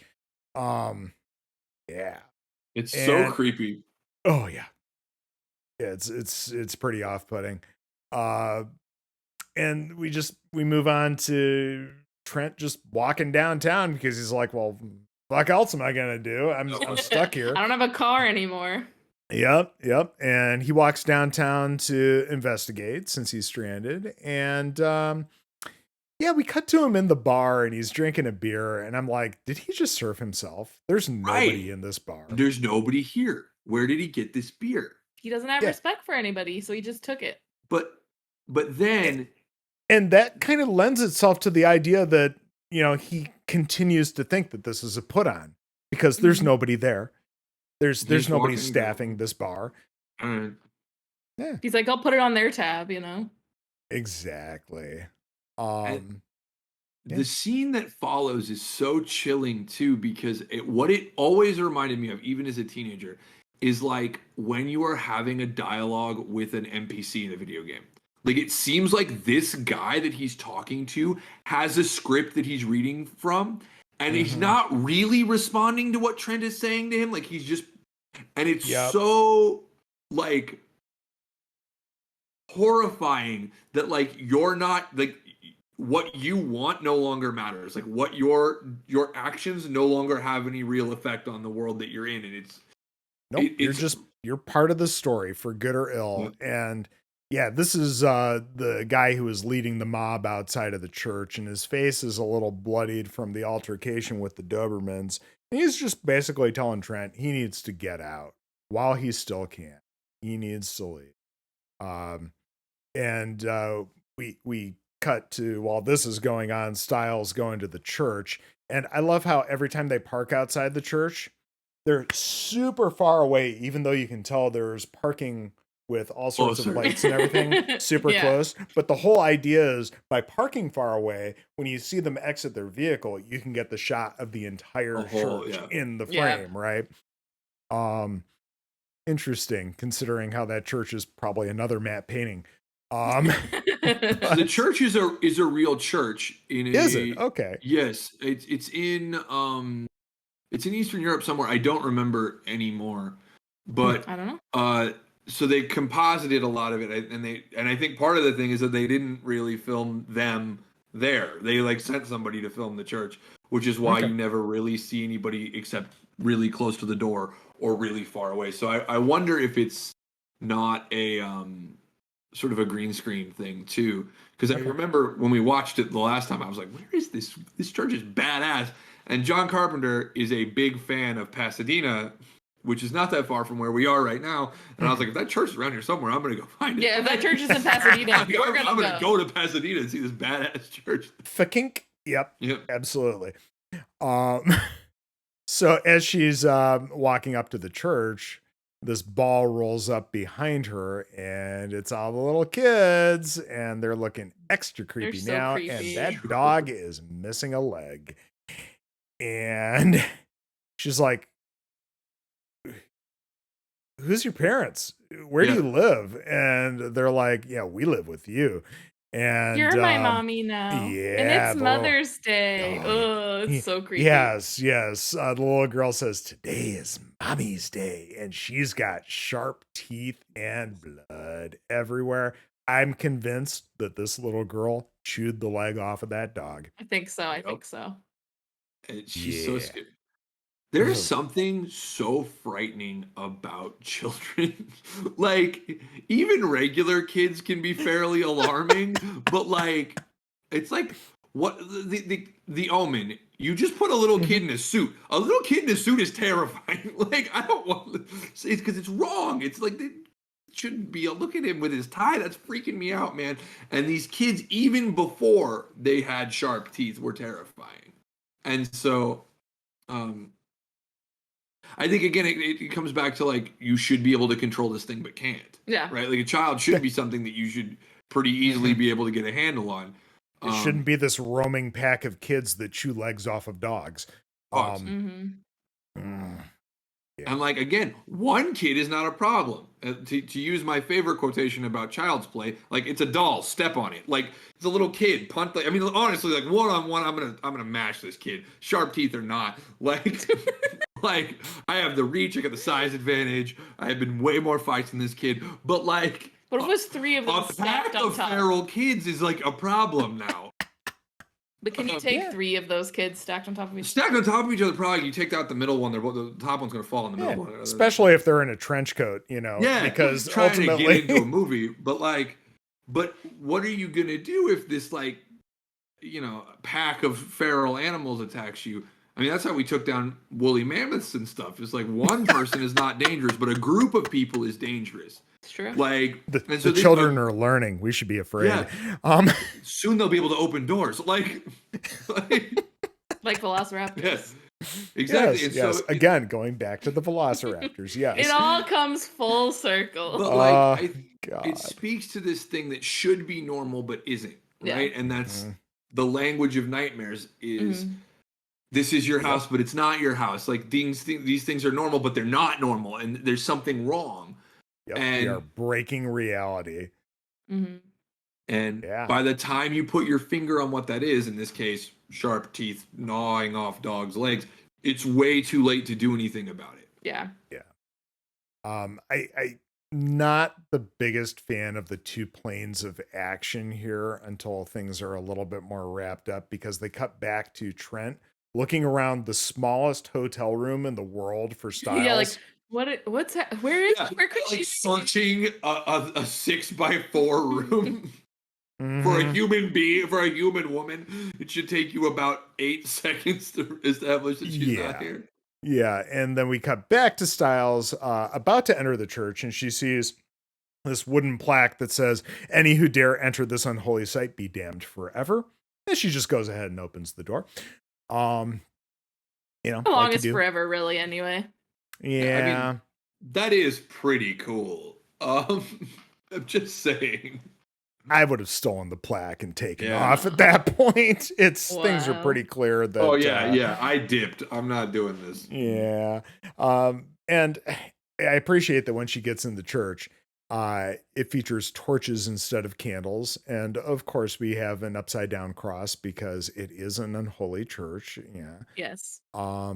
And she's kind of poking around, and she opens this gross door to find a typewriter and a stack of paper alone on a desk. She's like, all right, school. I love that. She's like no fucks at all at that point. She's like, the book, cool. That's what we came for. Yeah. She closes the door and steps away, and hears the typewriter banging away, and goes to open the door again. And there's Kane, just writing away, with a loyal Doberman by his side. as she gets a little closer to the doorway, this rando hand reaches down from the top corner of the doorway and grabs her shoulder, and the door slams shut. Now, as she turns around in a start, there's no more door. So cool. Yeah. It's so creepy. It's super effective. I love it. And the walls are, it's almost like the walls are just made out of gore. I don't know what it is. Gross. Just like squishy. Yeah. That door with like that's like bleeding and like the wood's all fucked up. Oh man, it's so gross. Yep. So yes, Linda, nice to see you again. You can edit this one from the inside looking out. He tells her, that he thought he was making it all up, but that they were actually telling him what to write. And that's where he looks over at that pulsating wooden door. You got this massive arched doorway with this wooden door that's just oozing goop and, pulsing in and out. And, it's struggling to hold something back, right? And at this point, Styles is kind of in something of a trance. She's not really responding. She's not recoiling in horror. She's just kind of slowly walking up to his desk. And let's see here. Kind of lost my place in my notes. No worries. But he tells her that this book is going to start the change. It's going to allow everyone to see, and it's basically going to let the old ones back into their reality. This book prepares the way.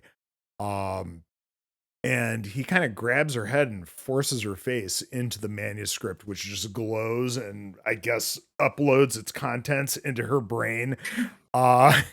Because she starts seeing glimpses of things to come and things that came before. And it's, again, one of these, kind of gross montages that they do several times throughout this film. And then when he pulls her back, her eyes are bleeding. And they just kind of make out while there's this malignant style parasitic twin of a monster writhing on his back. This is where it all starts. Malignant, Joe. This is where it starts, Madeline. This is where it all came from. We brought up James Wan once in this podcast. We're going to bring him up again. I always loved this scene when I was much younger watching this film because I'm like, I don't get what this is on his back, but it's I guess just influence from these old ones, I guess. And they never address it again. No. Right? And that's it's so effective because it's like, well, yeah, it's so scary, but like we're not going to tell you. You never ever get any closure on this. And I really love this scene because it asks you to look at a question I think a lot of creative people have, which is like, where is this coming from? And like, I'm going to sound like a little bit of a jackass for a minute. I can't help it. It's just the way that it is. Because I have to talk about the thing that I made. But I know I did a record with a group of guys a few years ago, and I have the tattoo from it, that we wrote it all together. And I remember being like, I don't know where this is coming from. It's not coming from me. Like, it's like when you have your hands on a Ouija board and you don't feel like anybody's consciously moving it.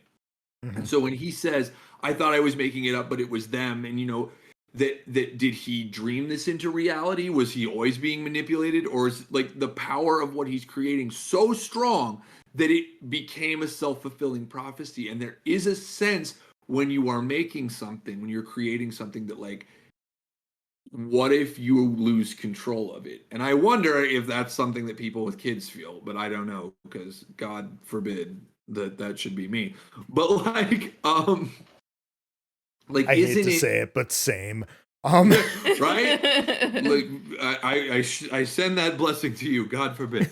But like when you no longer know, when you're no longer sure where things are coming from, and I know that when I was writing the lyrics for that record that I wasn't sure that this was stuff that I was thinking, or is it something that just served the story? And sometimes you get involved in something that you're making, and the artistic choices become so obvious because you're just in a flow that it doesn't feel like a conscious effort, and that can be really fucking scary if the stuff that's coming out is in any way frightening to you. And I know that there was stuff in that record that I was like, oh, what? oh, no, thank you. And I love that there's a moment of questioning whether or not Sutter Kane is in fact malevolent, or if he's being manipulated, or if he didn't, through no fault of his own, is just an artist, is just a dreamer who is now at the mercy of his creation. And that's such an interesting idea to me as an artist. I love that. Anyway, I like it. That's that whole thing. It's potentially terrifying. Yes. Yeah. Well, from here we cut back to Trent, back at the hotel again, and it's 94, and he doesn't have a bag phone. Come on. Come on, dude, get it together. Get it together, man. But he can't call out from the hotel for some reason, and I think this is again just him having that experience and thinking, okay, clearly this is a put on because they've cut the line, right? And he opens the door to the hotel room and looks around the hall and steps back in. And before he's able to get back into the room, he's grabbed by Styles. And, what did I tell you in that first episode, Madeline? I fucking love horror movies where people pop out of the woodwork when they have no possible geographic way of getting into the space. It's not possible. Yes, just like the dude in the gas station in Halloween 3. But it's one of my favorite she tropes. Collapses on the bed and she's like, I'm losing me, which I thought was such a striking thing to say, where it's like, it's not I'm losing it, I'm losing me. Myself. Yeah, I'm losing me.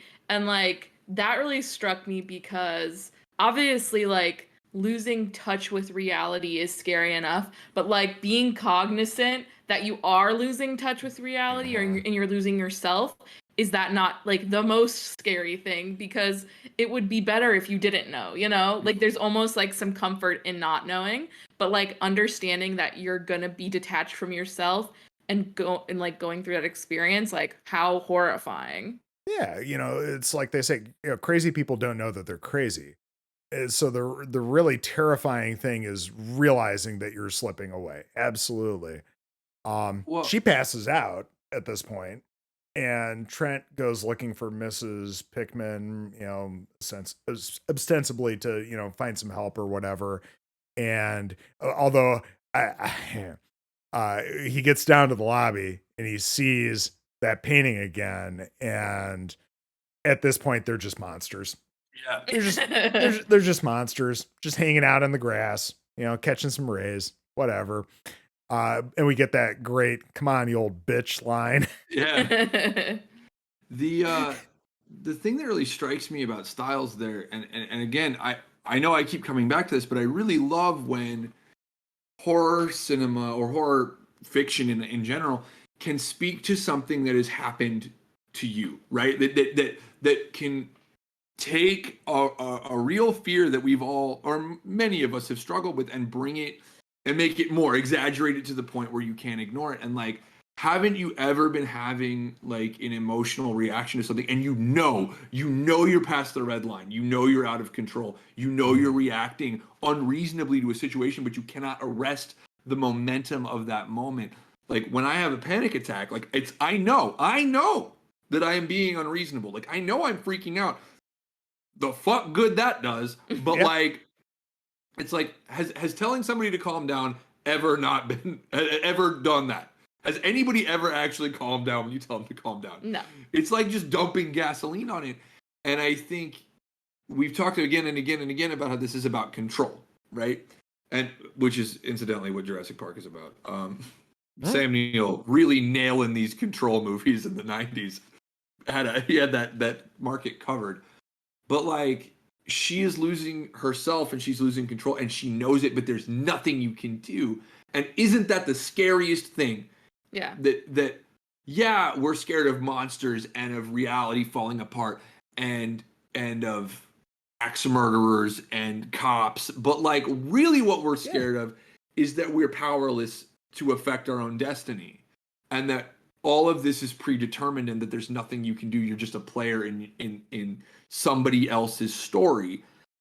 So that whole scene with the guy in the bar is suddenly thrown into a new context of like, you're not in, all of this is happening without your consent. You are completely powerless, except in this, you have to follow the story. You have to go where they tell you to go and do what they tell you to do. And that's so scary. And that basic fear makes all of the other stuff work. Yeah. Well, I think you see that even more too when Trent and Sutter Kane eventually meet in a couple scenes from now, when he's like, yeah, you're just doing what I wrote for you or whatever. And it's like the concept of that everything that happened to him along this way was out of his control and it was destined to happen and he was always going to end up here is kind of terrifying as well. Mm-hmm. And it breaks him in that moment too. Mm-hmm. Absolutely. Which reminds me of a non-horror film that I think everybody should see. If you haven't seen it, go see. It's Will Ferrell. It's called Stranger Than Fiction, and it is about a woman, and she's writing this book. But Will Ferrell is the character, and he's real. He's alive, and it's such a great book or such a great film, and it's so heartbreaking and beautiful and lovely. And I don't normally love Will Ferrell, but he's brilliant in this. Mm-hmm. And everyone in that film is. Maggie Gyllenhaal's great. Yes, excellent use of motion graphics in that film. Absolutely. Oh yeah, and it furthers the story too. It's wonderful. And that's sort of in the mouth of madness for people who maybe don't like scary movies. That's fair. That's absolutely fair. If this one sounds a little too intense for you, start there and work your way in. But again, it is sort of about how do we reckon with our insignificance on a cosmic scale. Again, cosmic horror. Themes. Yes. So yeah, at this point, Trent's looking around for Pickman still, and we get these horrible cat-like sounds from her. And he descends into the basement again, super cosmic horror here, and basically sees her all tentacled out, chopping her husband up with an axe. And he decides need to nope out of there. And he runs upstairs to get Styles and finds strange tentacle shit happening behind the bathroom door. As she appears to be torn to pieces, but then just steps out of the bathroom. Well, she immediately throws his ass through the hotel room door and into the hallway. I'm surprised he's able to get up from that as easily as he is, but he does. Beautiful bit of slapstick too. Like it's such a scary scene, but the physical comedy of that scene is also brilliant. Like him coming completely from out of frame and hitting the wall, and it's great. Mm-hmm. You've been watching too much WWE. Well, John Carpenter seems like a wrestling guy. I mean, there's no way. Yeah, I see that. Like you have Roddy Piper and true. All that. Like there's no there's no makes sense. So yeah, he runs out of the hotel and looks over at the greenhouse, and there's the thing that they talked about, all tentacles and shit. And it's like, okay, time to boogie on out of here. So he hops in the car and peels out and runs into the downtown, only to find the mutated townsfolk with torches hanging out and circling Styles on Main Street. And they're little sing-song, "You're a dead girl." And yeah, I never caught that until I watched this with subtitles. And we get the other little random mutant person who runs by with an axe and just stops and pauses and says, "Fuck you" to Trent. Great. Oh God. And he's like, "Nope, I'm just going to do a 180 and step back into the bar here."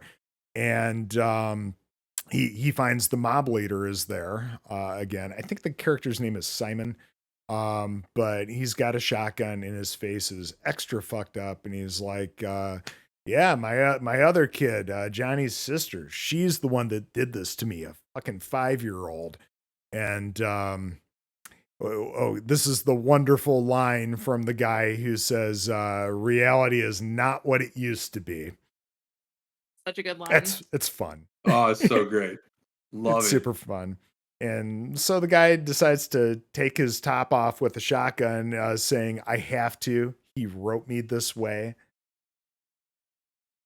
Okay. Isn't that such a grim spin on the I'm not bad, I'm just drawn this way from Who Framed Roger Rabbit? Like, Yeah. I have to, I'm wrote. Oh, man. And again, knowing what I know about John Carpenter and his sense of humor and his sensibility, like, I feel like that is an intentional, maybe not a reference, but like that harmony is not entirely by accident. Like, and another movie that's about the boundary between the real and the unreal. So, yeah, I don't know. I with Carpenter, he reminds me a lot of Christopher Nolan in the sense that very rarely is a detail there by accident. Like, whether you like it or not, like the stuff is not incidental. Everything is on purpose. Yeah, very careful with what he's doing. He's not. What he shows you is what he wants you to see.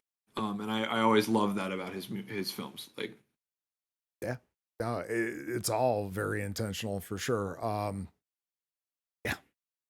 Trent runs back outside at this point, and the townsfolk have increased their numbers, and they definitely have more torches and axes. And Styles is there, and she punches Trent, and great punch too. Yeah, he reciprocates and knocks her ass out, and does the fireman. Yeah.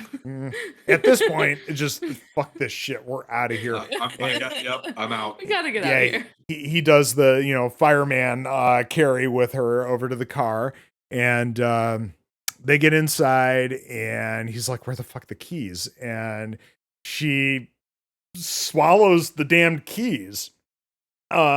Him having a massive freak out about this, and I can't remember if he decks her again at this point or what, but he grabs a screwdriver out of the glove box and hot wires the car, and so they drive away, and she wakes back up and she tries to make out with him, being like, "Hey, this is what he wants. This will be good for the book." Yeah, and he slams on the brakes and throws her off. And when he gets out of the car, there's the old man boy at a phone booth, and he just bikes away, looking all creepy like he does. Creepy. And this is where he hears bones cracking and so on, and we get our little Poughkeepsie Tapes moment of Styles with her head not quite on right, coming out from around the car. Yeah, I kind of also felt like that was like a very like an allusion to The Thing as well, like the spider head sort of thing. Yeah. Well, and the previously discussed by the two of you, Halloween 3 with her in the car at the end. Yeah. And that like extremely unsettling scene of like, there's something wrong with this person that you used to know. Yeah. Mm-hmm. Yeah, and she tells him with this distorted voice that Kane has a job for him.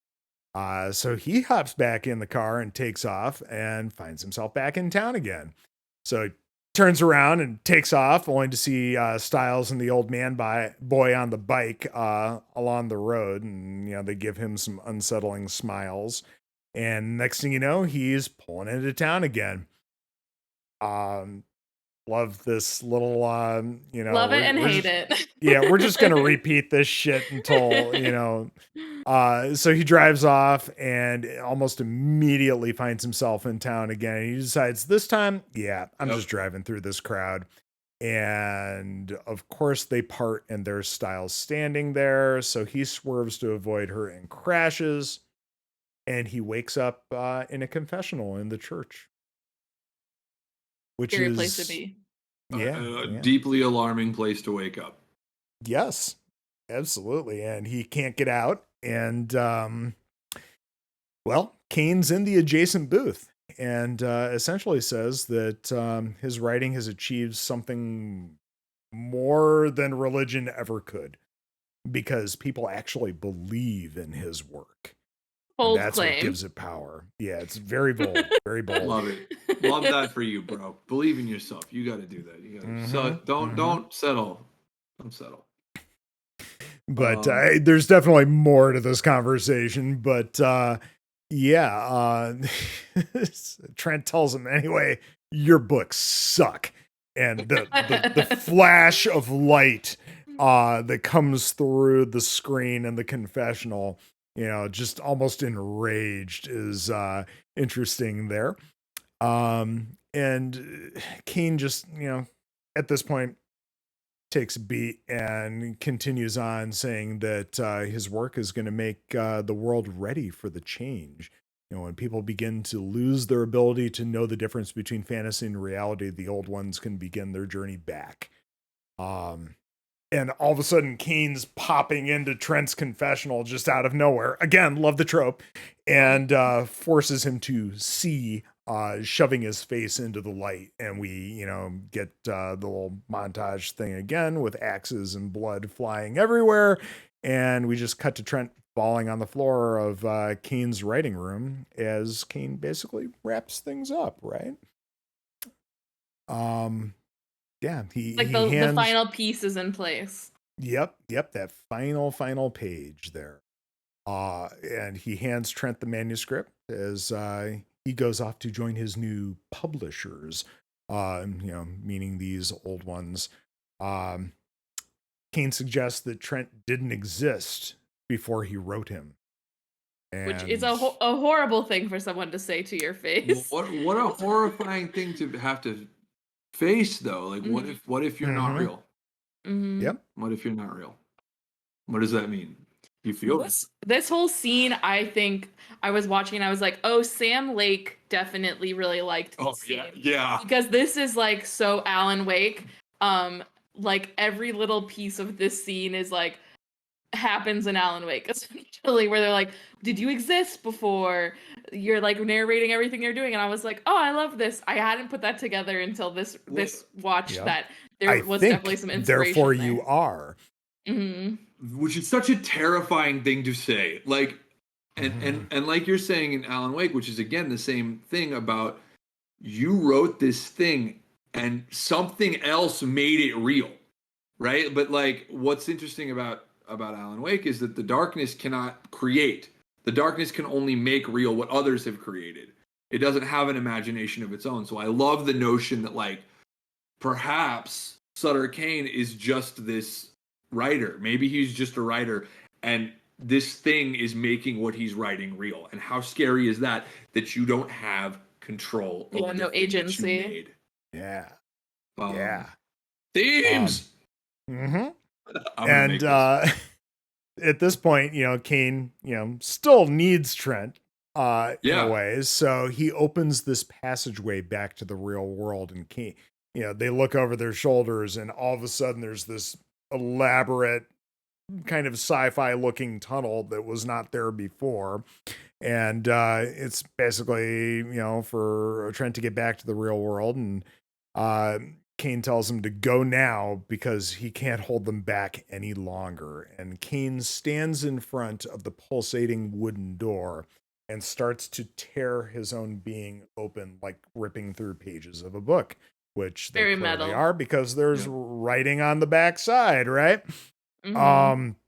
I love this effect too. Like it didn't age super well in terms of like how maybe photorealistic it looks, but it's so effective in the moment. Idea of it, and just absolutely of like works. Literally tearing reality apart. Oh, it's so great.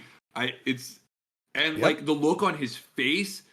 Like, I mean, you have a great actor in Jürgen Prochnow selling this moment, and it's so great. I love it. Yep. And Trent and Styles, they walk up to this abyss and they gaze in while Styles decides to narrate from the manuscript, basically creating what's happening. Yeah. I love this scene every time it happens. I love it here. I love it in Alan Wake. I love it in the criminally underrated New Nightmare, Wes Craven's New Nightmare. There's that whole scene where Wes Craven is writing the thing, and It always hits. Of a character realizing that they're trapped in this cycle. It's so great. And they don't overplay it. No. It's perfect. Yep, it's just enough. And basically at this point, Trent realizes he's got to piece the fuck out. So he's running through this passageway as eldritch horrors chase after him. I know there's like some type of a story behind like the critters that are coming after him and how they're basically all one giant animatronic thing that they're pushing after him as they film this. And it looks great. It looks fantastic. Yeah. And he kind of stumbles and falls and basically snaps awake in broad daylight at a crossroads. And where the town should be, but isn't. Yeah. And a paperboy, played by the future Anakin Skywalker, directs him to the highway. That's Hayden Christensen there. Is it really? I didn't know that. Good for him. Wow. Yeah. I'm so happy to see him get to really nail Darth Vader. Like, I feel like they kind of hobbled him for a long time. So he got a little bit recently. Like, you're like, okay, good. You got to actually be Darth Vader for a minute, and you did great, bud. I don't care what anybody says. That was fantastic. 10 out of 10. Loved it. And the paperboy offers him a paper, but he's like, nah. But as the kid's about to pedal away, he asks him if he's ever heard of Hobbs End. And kid's like, nah. No. And so Trent just leaves the manuscript in the dirt and walks onto the highway and hitches to a motel. The next day he goes to buy a paper at the desk. And as he's stepping away, the guy's like, oh, hey, man, Mr. Trent, you got a package here, man. And he's like, how? No one knows I'm here. Well, someone does. Like, and the response is so fucking intense. Well, somebody does. Oh, it's like my worst nightmare. Like, somebody knows where you are. Oh, man. And he goes to his room before opening it, sees it's the manuscript, storms back down, gives this poor clerk a really hard time, and the manager pops out. Nobody knows nothing, right? Yeah. So he just sits there and burns the pages in the sink of the bathroom of the hotel. It's great. That's going to take a while. It's not a short book. It's not a short book. There's a lot going on. It is very much Stephen King length. Yes. Oh God. And he hops a bus back to New York City, and this is where the old lady's talking his ear off about the Great Depression and how there were bodies stacked in the gutter 2 and 3 feet deep. And he just kind of nods off, but then Kane is sitting next to him again. Yeah. Did I ever tell you my favorite color is blue? Oh yeah, I'm a god now. You understand? God's not. Yeah. What is it? God's not supposed to be a hack horror writer. Love that. Yeah. Also, like a subtle little criticism too, because I like that it's like, oh yeah, well, if you read some of the stuff that the Judeo-Christian God is supposed to do, maybe he is a hack horror writer, turning people to salt and the like, and like it's. I did think it was it's a very John Carpenter dig, but I really do love it. So yep. And then the famous look around when you wake up. Did I ever tell you my favorite color was blue? And I use that GIF way too much, but it's a good GIF. It's a good GIF. It's so good. So good. And maybe tied for one other GIF that we'll get to in a moment. Yeah. So we cut then to Trent going full Karen on some poor clerk who's telling him, hey, this town does not exist.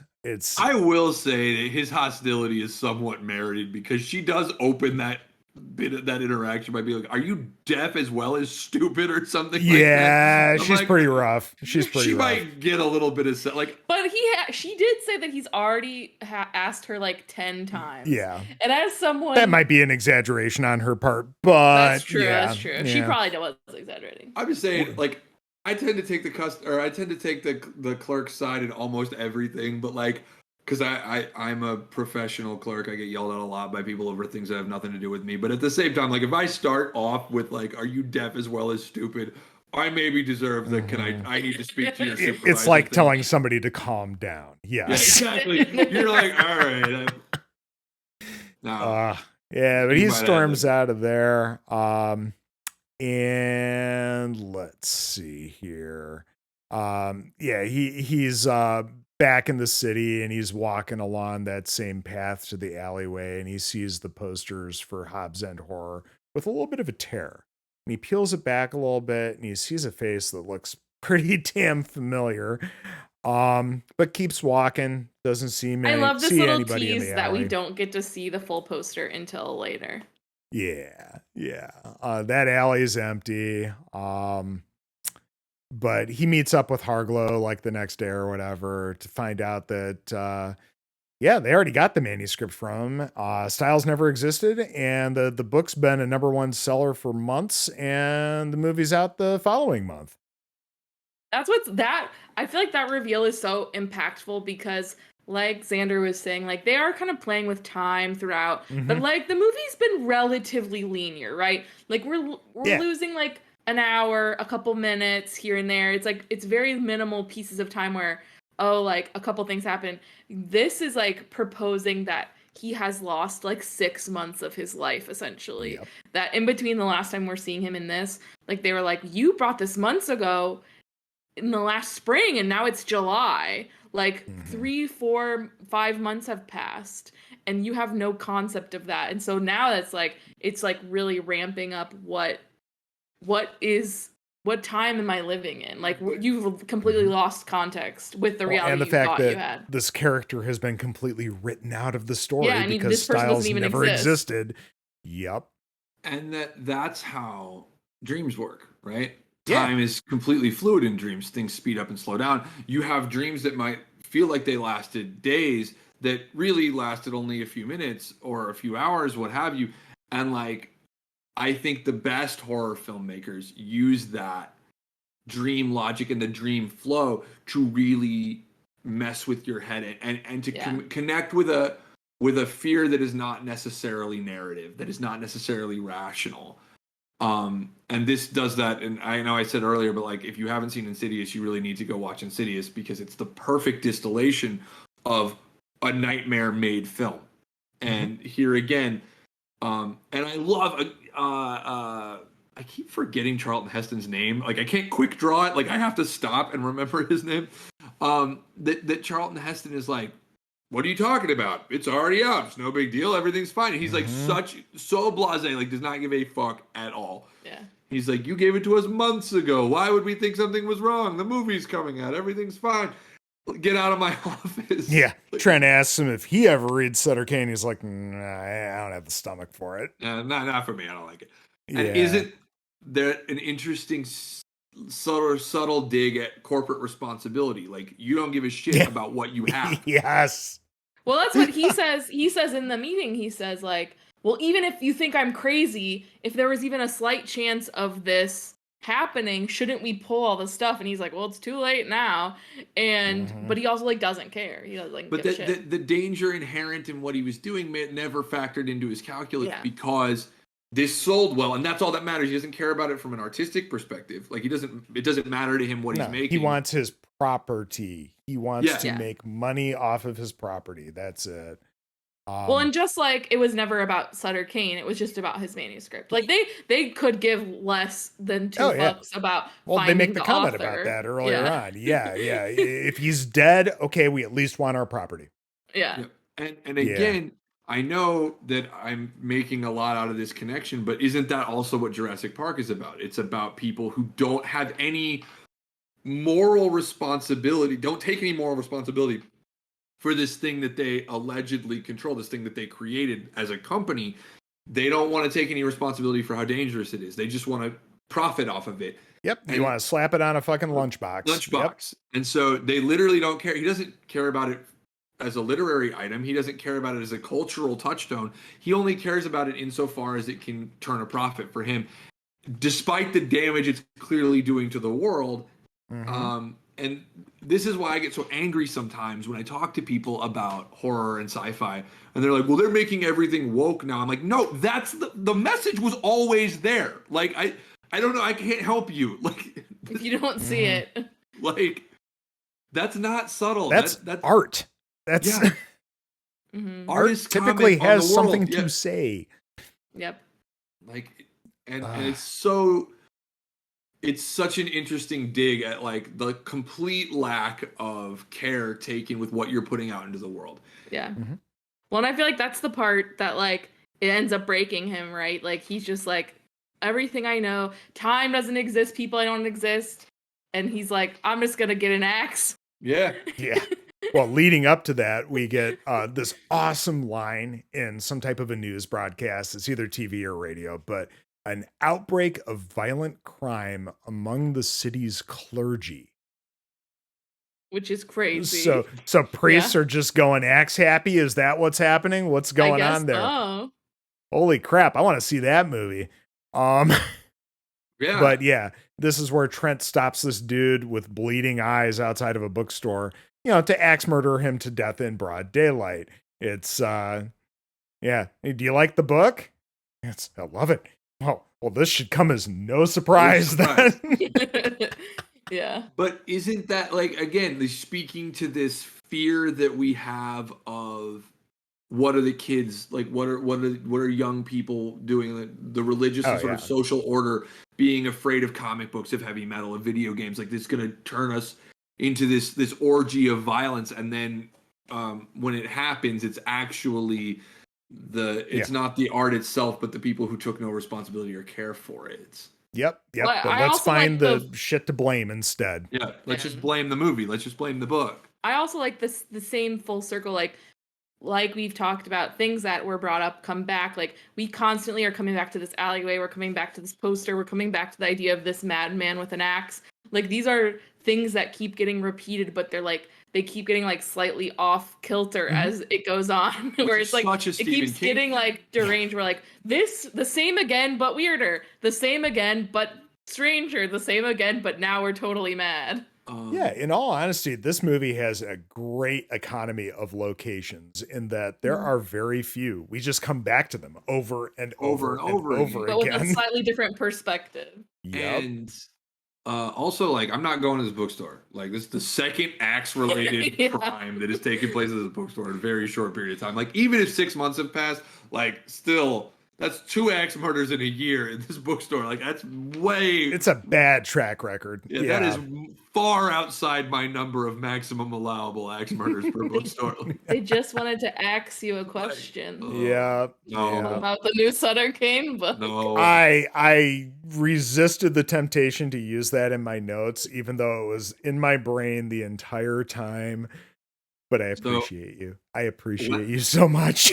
Thank you. When I was working at the bookstore, I did have a shelf talker card for a Sutter Kane book that wasn't there, and then and there was a little thing that said out of stock. That's like, cute. Just in case anybody came by, they would see it. And, if you know what it is, you'd be like, that's funny because it's not a real book. But yeah, I like that a lot. My boss one time was like, "Well, we'll get that back in stock as soon as possible." I was like, "Yeah, well, good luck." Yeah. Do you want to bring about that to the world? Well, yeah, if you can get it, I'll read it. I've snuck just the barest amount of horror stuff into things at work before, and nobody notices because they're all normies. They're all normies. They don't know. It's all right. That's one all day. right. Yeah, one day. So back to the padded cell, yes. And Dr. Wren is just finishing up his interview with Trent. Wren is clearly shaken by Trent's story, and Saperstein outside the cell asks him if he had anything to say. And I love this line. He thinks he's fiction. How chilling. Mm-hmm. Yeah. And then this is where we get the line from Saperstein. Do you read Sutter Kane? And he's like, you can see that he thought that was going to sound cool, and then it didn't. And who hasn't been there? Who has not whiffed a prepared line and been like, nope, swing and a miss? The only way that it sounds good in any context is just the delivery from John Glover. But that works. You really got to nail it. Yep. And then we cut back to Trent in his cell, and he starts hearing horrible screaming and worse from outside. And then everything stops for a brief moment.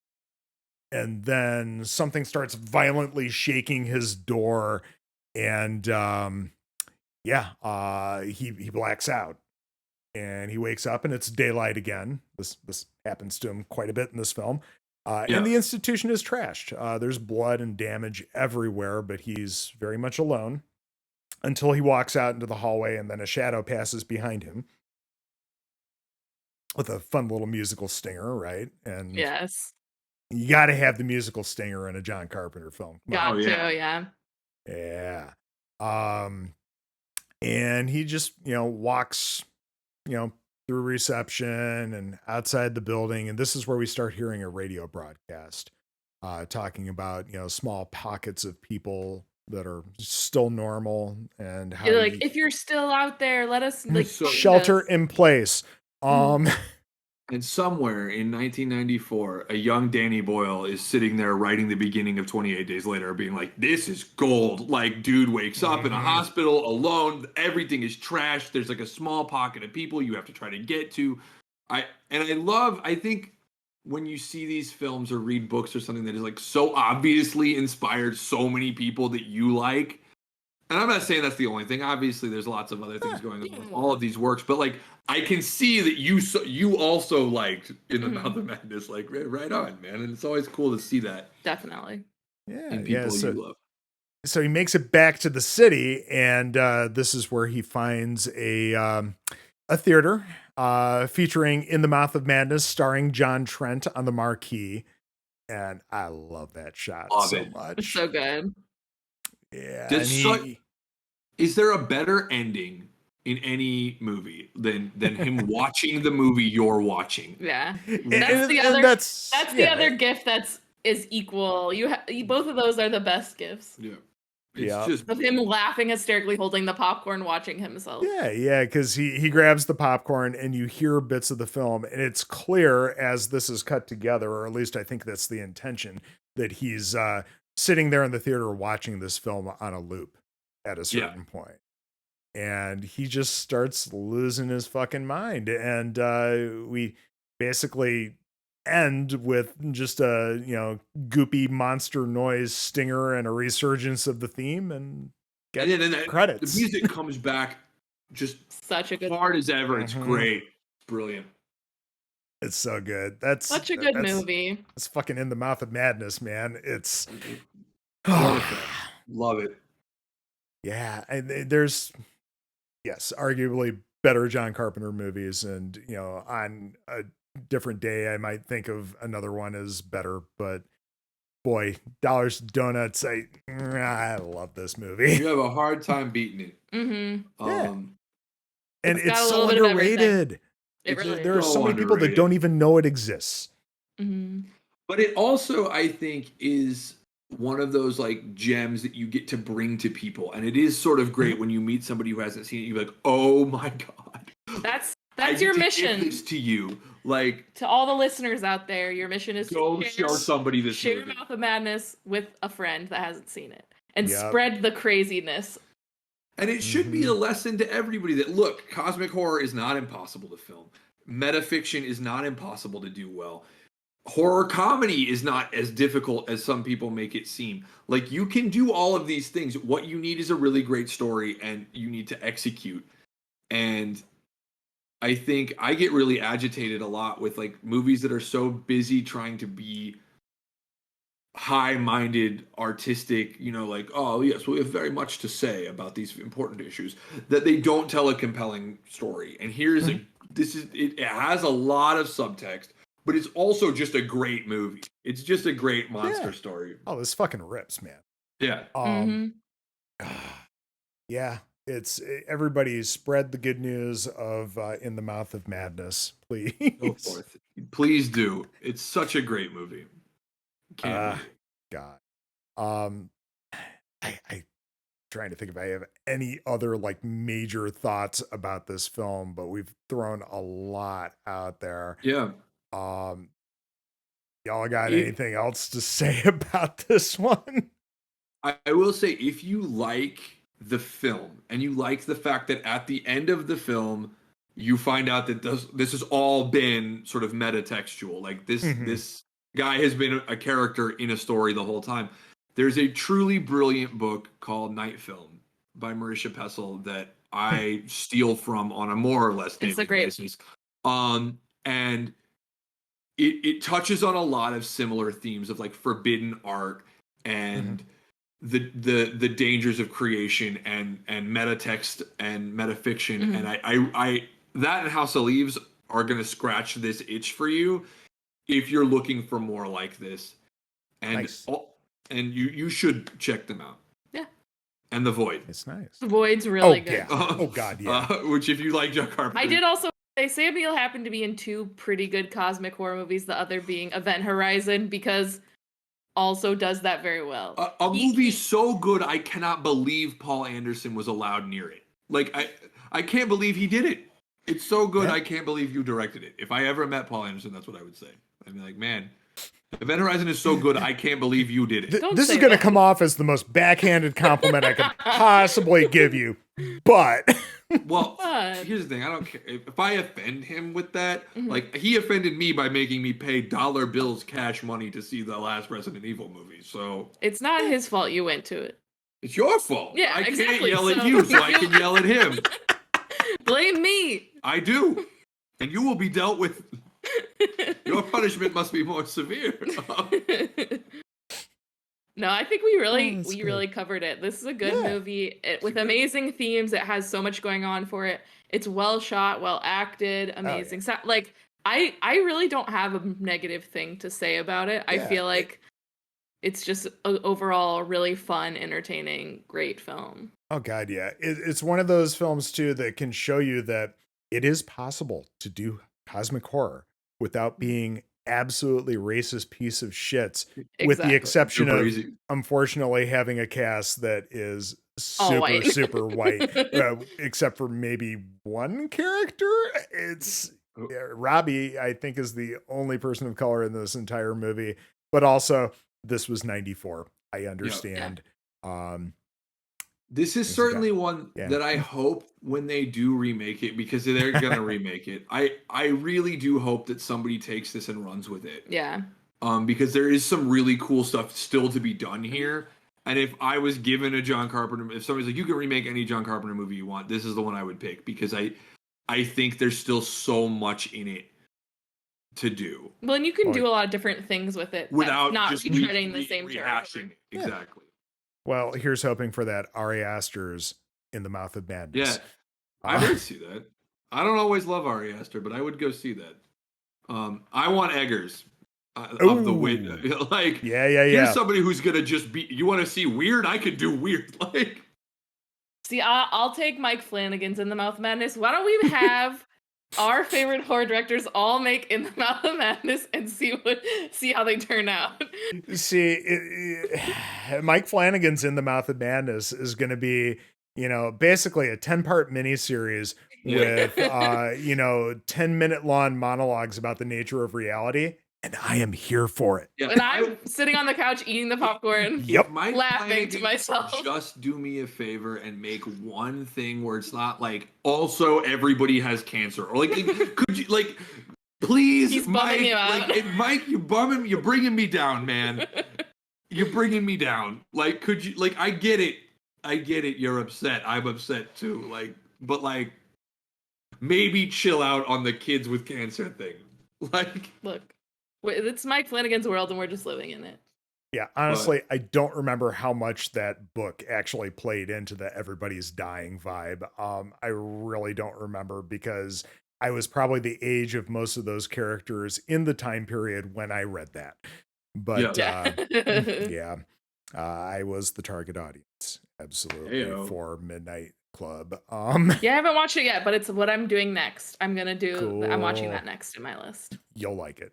I know you will. I'm excited. And I, being the ungrateful child I am like, I don't want this. Give me my House of Usher. Go back to the kitchen, Mike Flanagan, and bring me the House of Usher. Don't worry, you're getting that next year. It's coming soon. Well, I want to thank you again for having me. I really appreciate it. This has been a lot of fun. Great time. Absolutely. Always love being on the podcast. Yeah, well, there will at some point be more podcasts to be had. So All in Yay. good time. If you'd like, everyone, where can people find you?